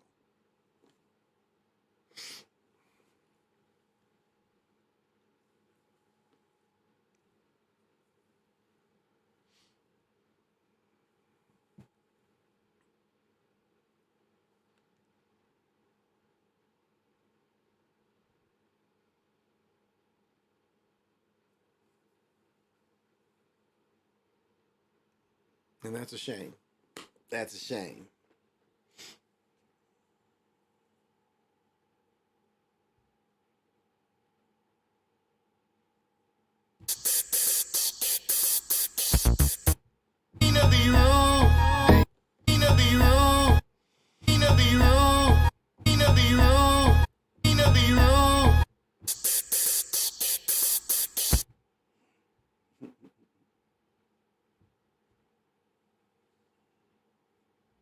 Used to snort cocaine, now I beam for the check. Yeah.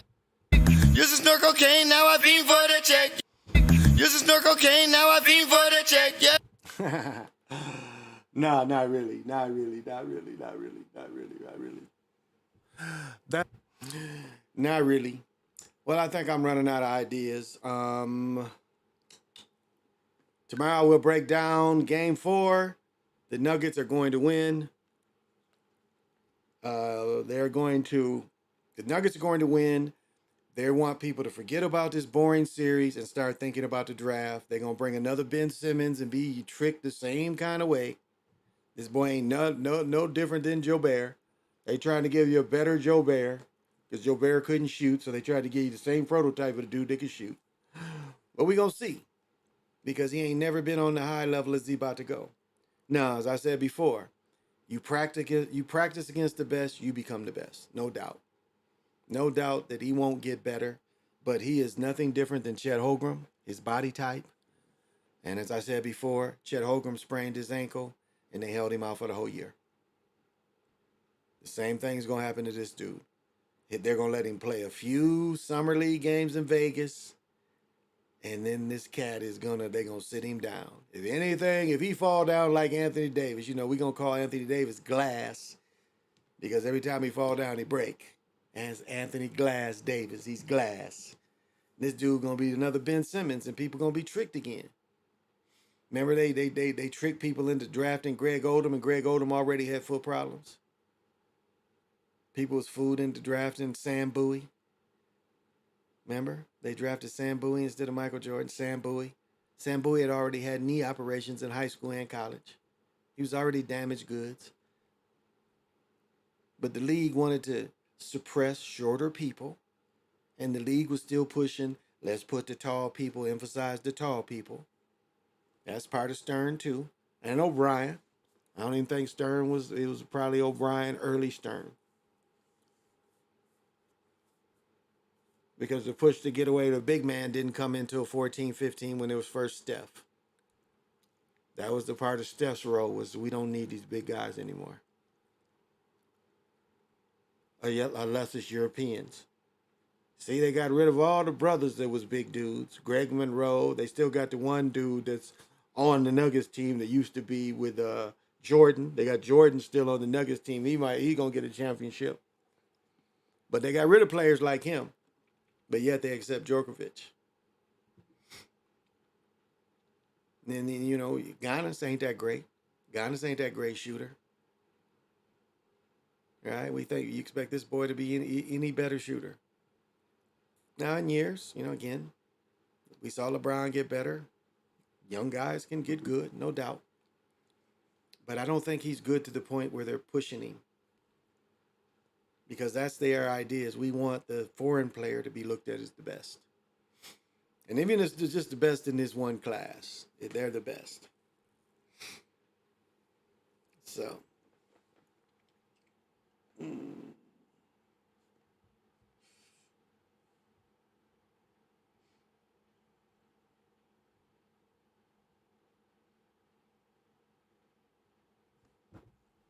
Ask you something.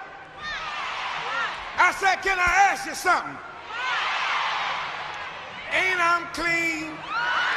Yeah, I'm killing them in the Nike baby blue Kirby Puckett with the 1985 All-Star Legend hat.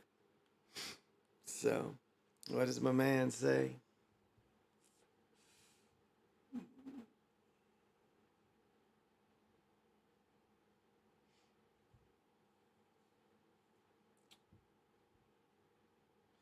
What does he say? I don't mean to be rude, baby. Especially I see how some of you motherfuckers dress. Because y'all be on TV and I just don't mean to be. I don't mean to be rude or out of line, but I definitely don't mean to be. I don't mean to be rude when some of you lanes can't dress. And you know, the guys,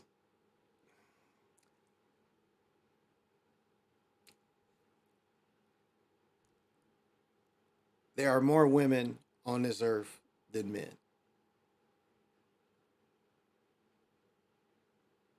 Now, every woman ain't for you. That's just a fact. But it doesn't mean that there isn't a woman for you. And as the Dave Chappelle show used to say, can I holler, can I holler, can I holler at you? Now, if you get past where you can't even approach women, then that ain't the women's fault. That's your fault. Because all a woman can say is no. If anything you have to ask for someone, all they can say is no. So you can't blame women just because they say no, you ain't ask enough. Because for all them no's, it's going to be somebody that says yes. Because, you know, it's timing. Like you're somewhere and you see somebody and they give you kind of a please make it better look. You got 5 seconds. And what does Jessica Badu say? If you don't do it, it's see you next lifetime. It can be that quick. That fleeing. Because your shyness. When some, hey, how you doing? Like it's had women that said to me, like, I knew you was gonna ask. We just started talking. She just knew. Hey, I need to see you some more. I can make it better. I make $370 a year and I'm very successful, so I can definitely make it better for you. I can buy all the Happy Meals you want, baby. With cheese on them. And you can keep the toy or get a toy to your child. Oh. And all the metal going to the ground effect on Canadian fires. I don't know. You know, they say that like with chocolate, there's only a couple. Now I should put the list up sometime. There's only a couple type of dark chocolate you should eat because they poison the dirt around it.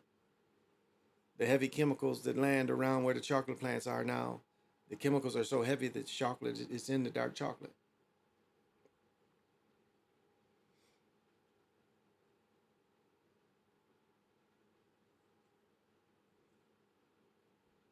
And so dark chocolate has such benefits.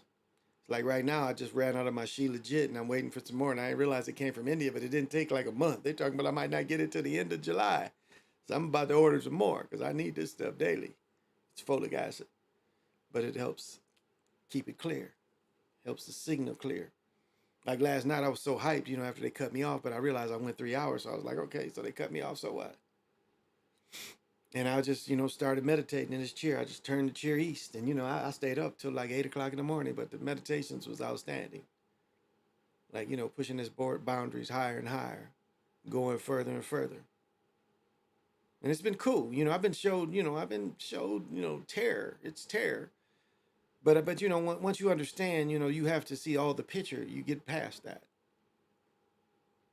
And it's like, as your mind expands, it expands. That's it. And so, when I die, I know where I'm going. And if you pay attention to what's given to you, and that's the beautiful thing about fractals. Fractals or if you get visions, because fractals can come in visions, and they're trying to propel you. And the ancestors give you little hints. Now, again, for your connection, I can't say. I'm lucky that who I am, and that, men saw that this knowledge, this magic, that they knew that through me that it would continue, that I would put a voice to it. And so, as I was chosen very young by my family, who are now my ancestors, to continue this mission. I was blessed in youth to be strong, fast, quick-witted. And I didn't quit going to college because I wasn't smart enough. That wasn't it. I just was burned out with all of it.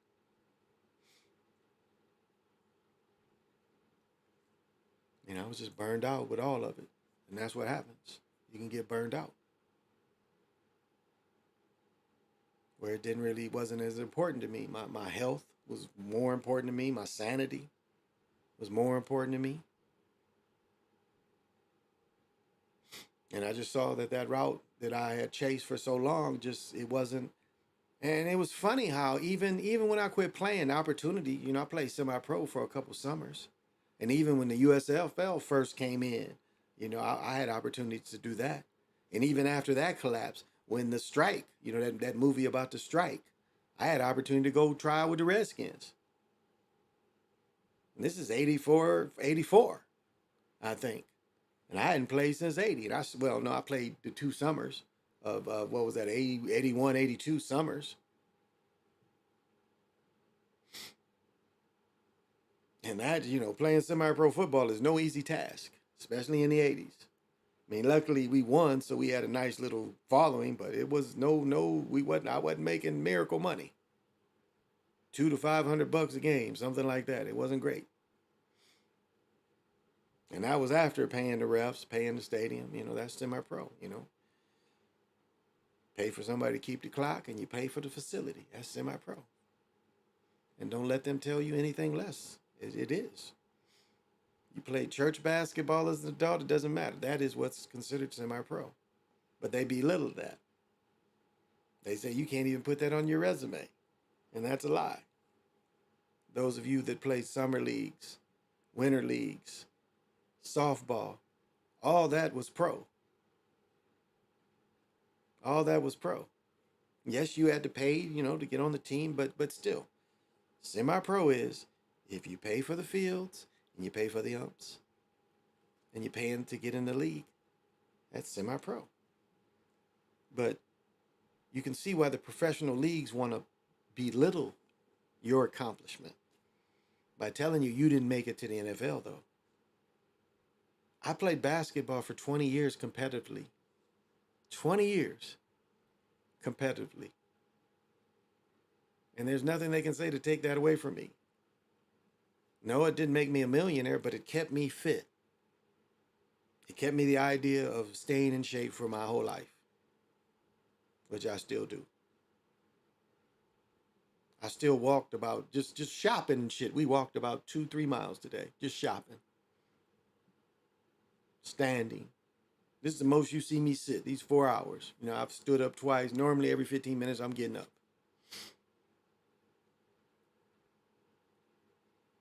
So I'm gonna cut it now.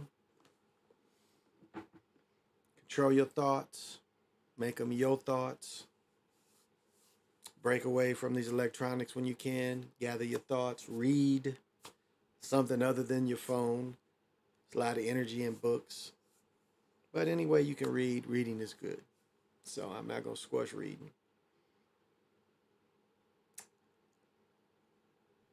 And it's funny, as I was sitting at graduations and everybody, you know, these influence people was telling students, be kind. That's a real thing.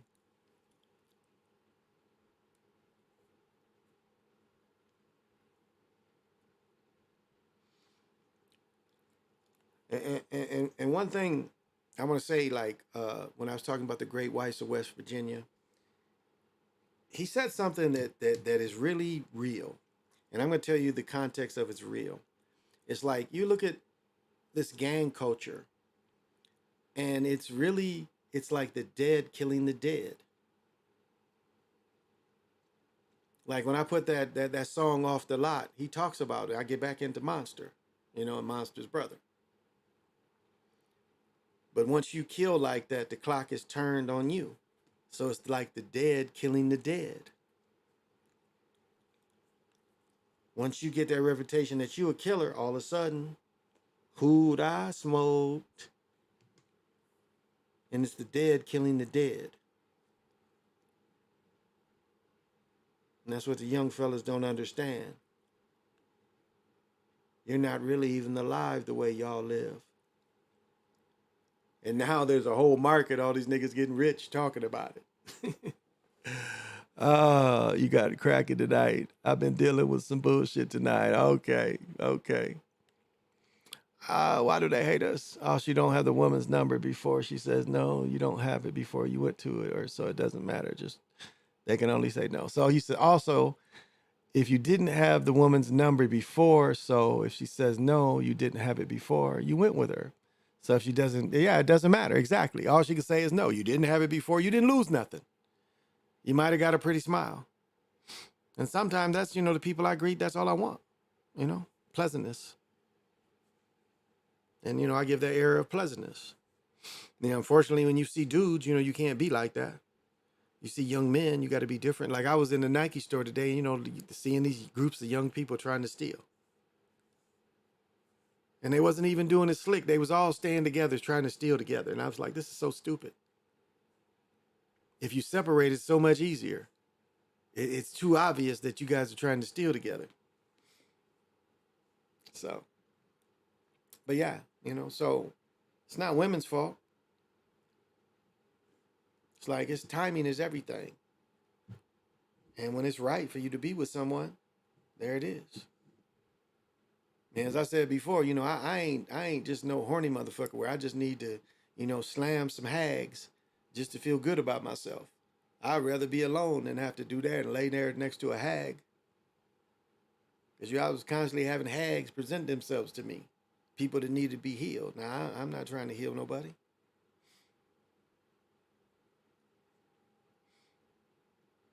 And that's one thing maturity gives you, is you can have discretion. And I kicked it with people that was cool. But it, you know, it wasn't really real. As I said, I kicked it with one woman for 6 months. We was never really alone. But what did they say? I thought I had something. But it was really nothing. But if she looks back, the potential in me in long-term relationship, it was there. Another 6 months would have went by like that. And if we'd have still kicked it today, it's been 2-3 years now. And that's how fast time can go. But again, you know, you just somebody I used to know. Now, you missed out. Maybe you didn't. I mean, things worked out for you, baby. I'm happy. I'm joyful for you. Because things worked out for me because I'm the most successful man in the world that only makes $370 a year. So see, you could have been all this gloriness. But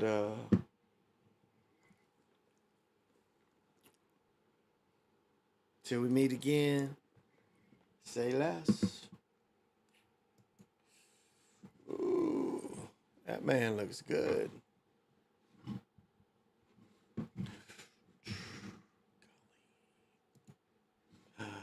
Oh. He no be rude. He no be rude. He no be rude. He no be rude. He no be rude. He no be rude. He no be rude. He no be rude. Damn white boys out there. Most of them is psychopaths and all that. They'll kill your mama's mama and you. Decent white folk that still don't know they're racist. Be satisfied. Be satisfied. What's all that noise? What's all that noise? What's all that noise? What's all that noise?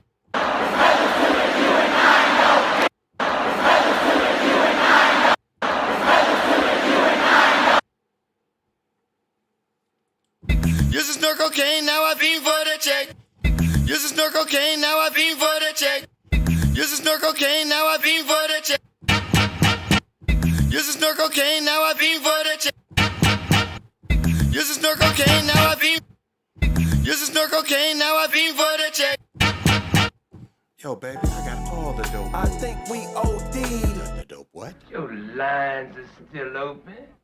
Oh shit, you can get it, nigga. You wanna get it? It all breaks down to what does this mean to me? What does this event mean to me? How does this event affect my thinking? I think we OD'd. Baby, I'm a walking dead man, is what they call me when I come. I hit the loop juice. It pulls up in the deuce. Do that dance, baby. Do that dance, baby.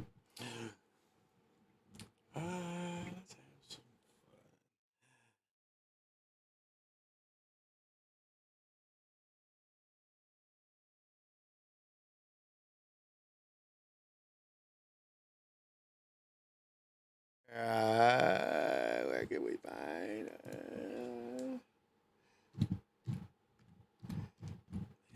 Oh, okay. Let's do this.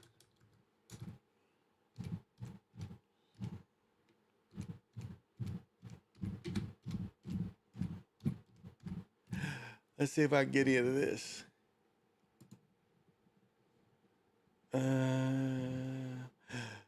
Let's see if I can get some of this going.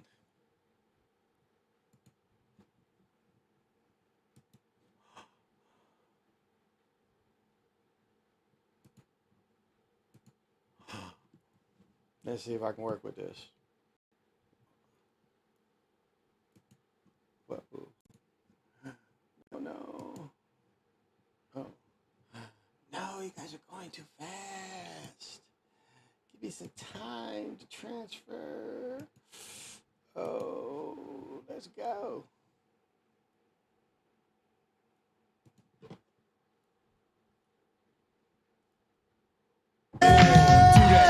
Do that dance, baby, do that dance, let's work it out. Do that dance, baby, do that dance, let's work it out. I hit the loop juice.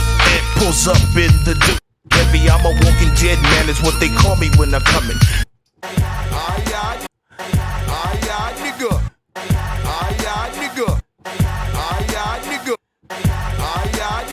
Baby, I'm a walking dead man, is what they call me when I'm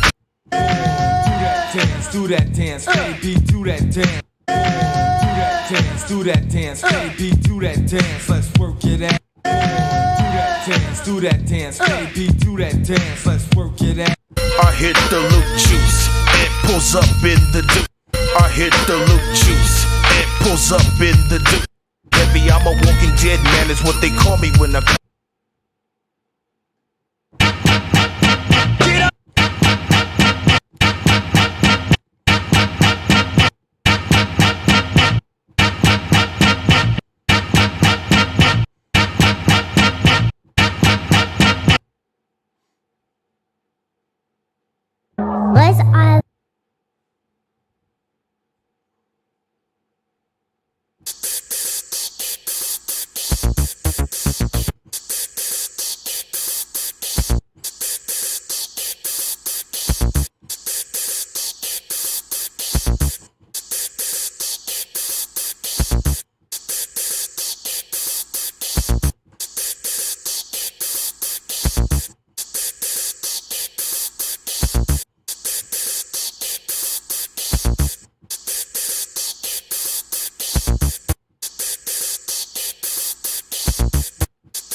Oh, that was fun.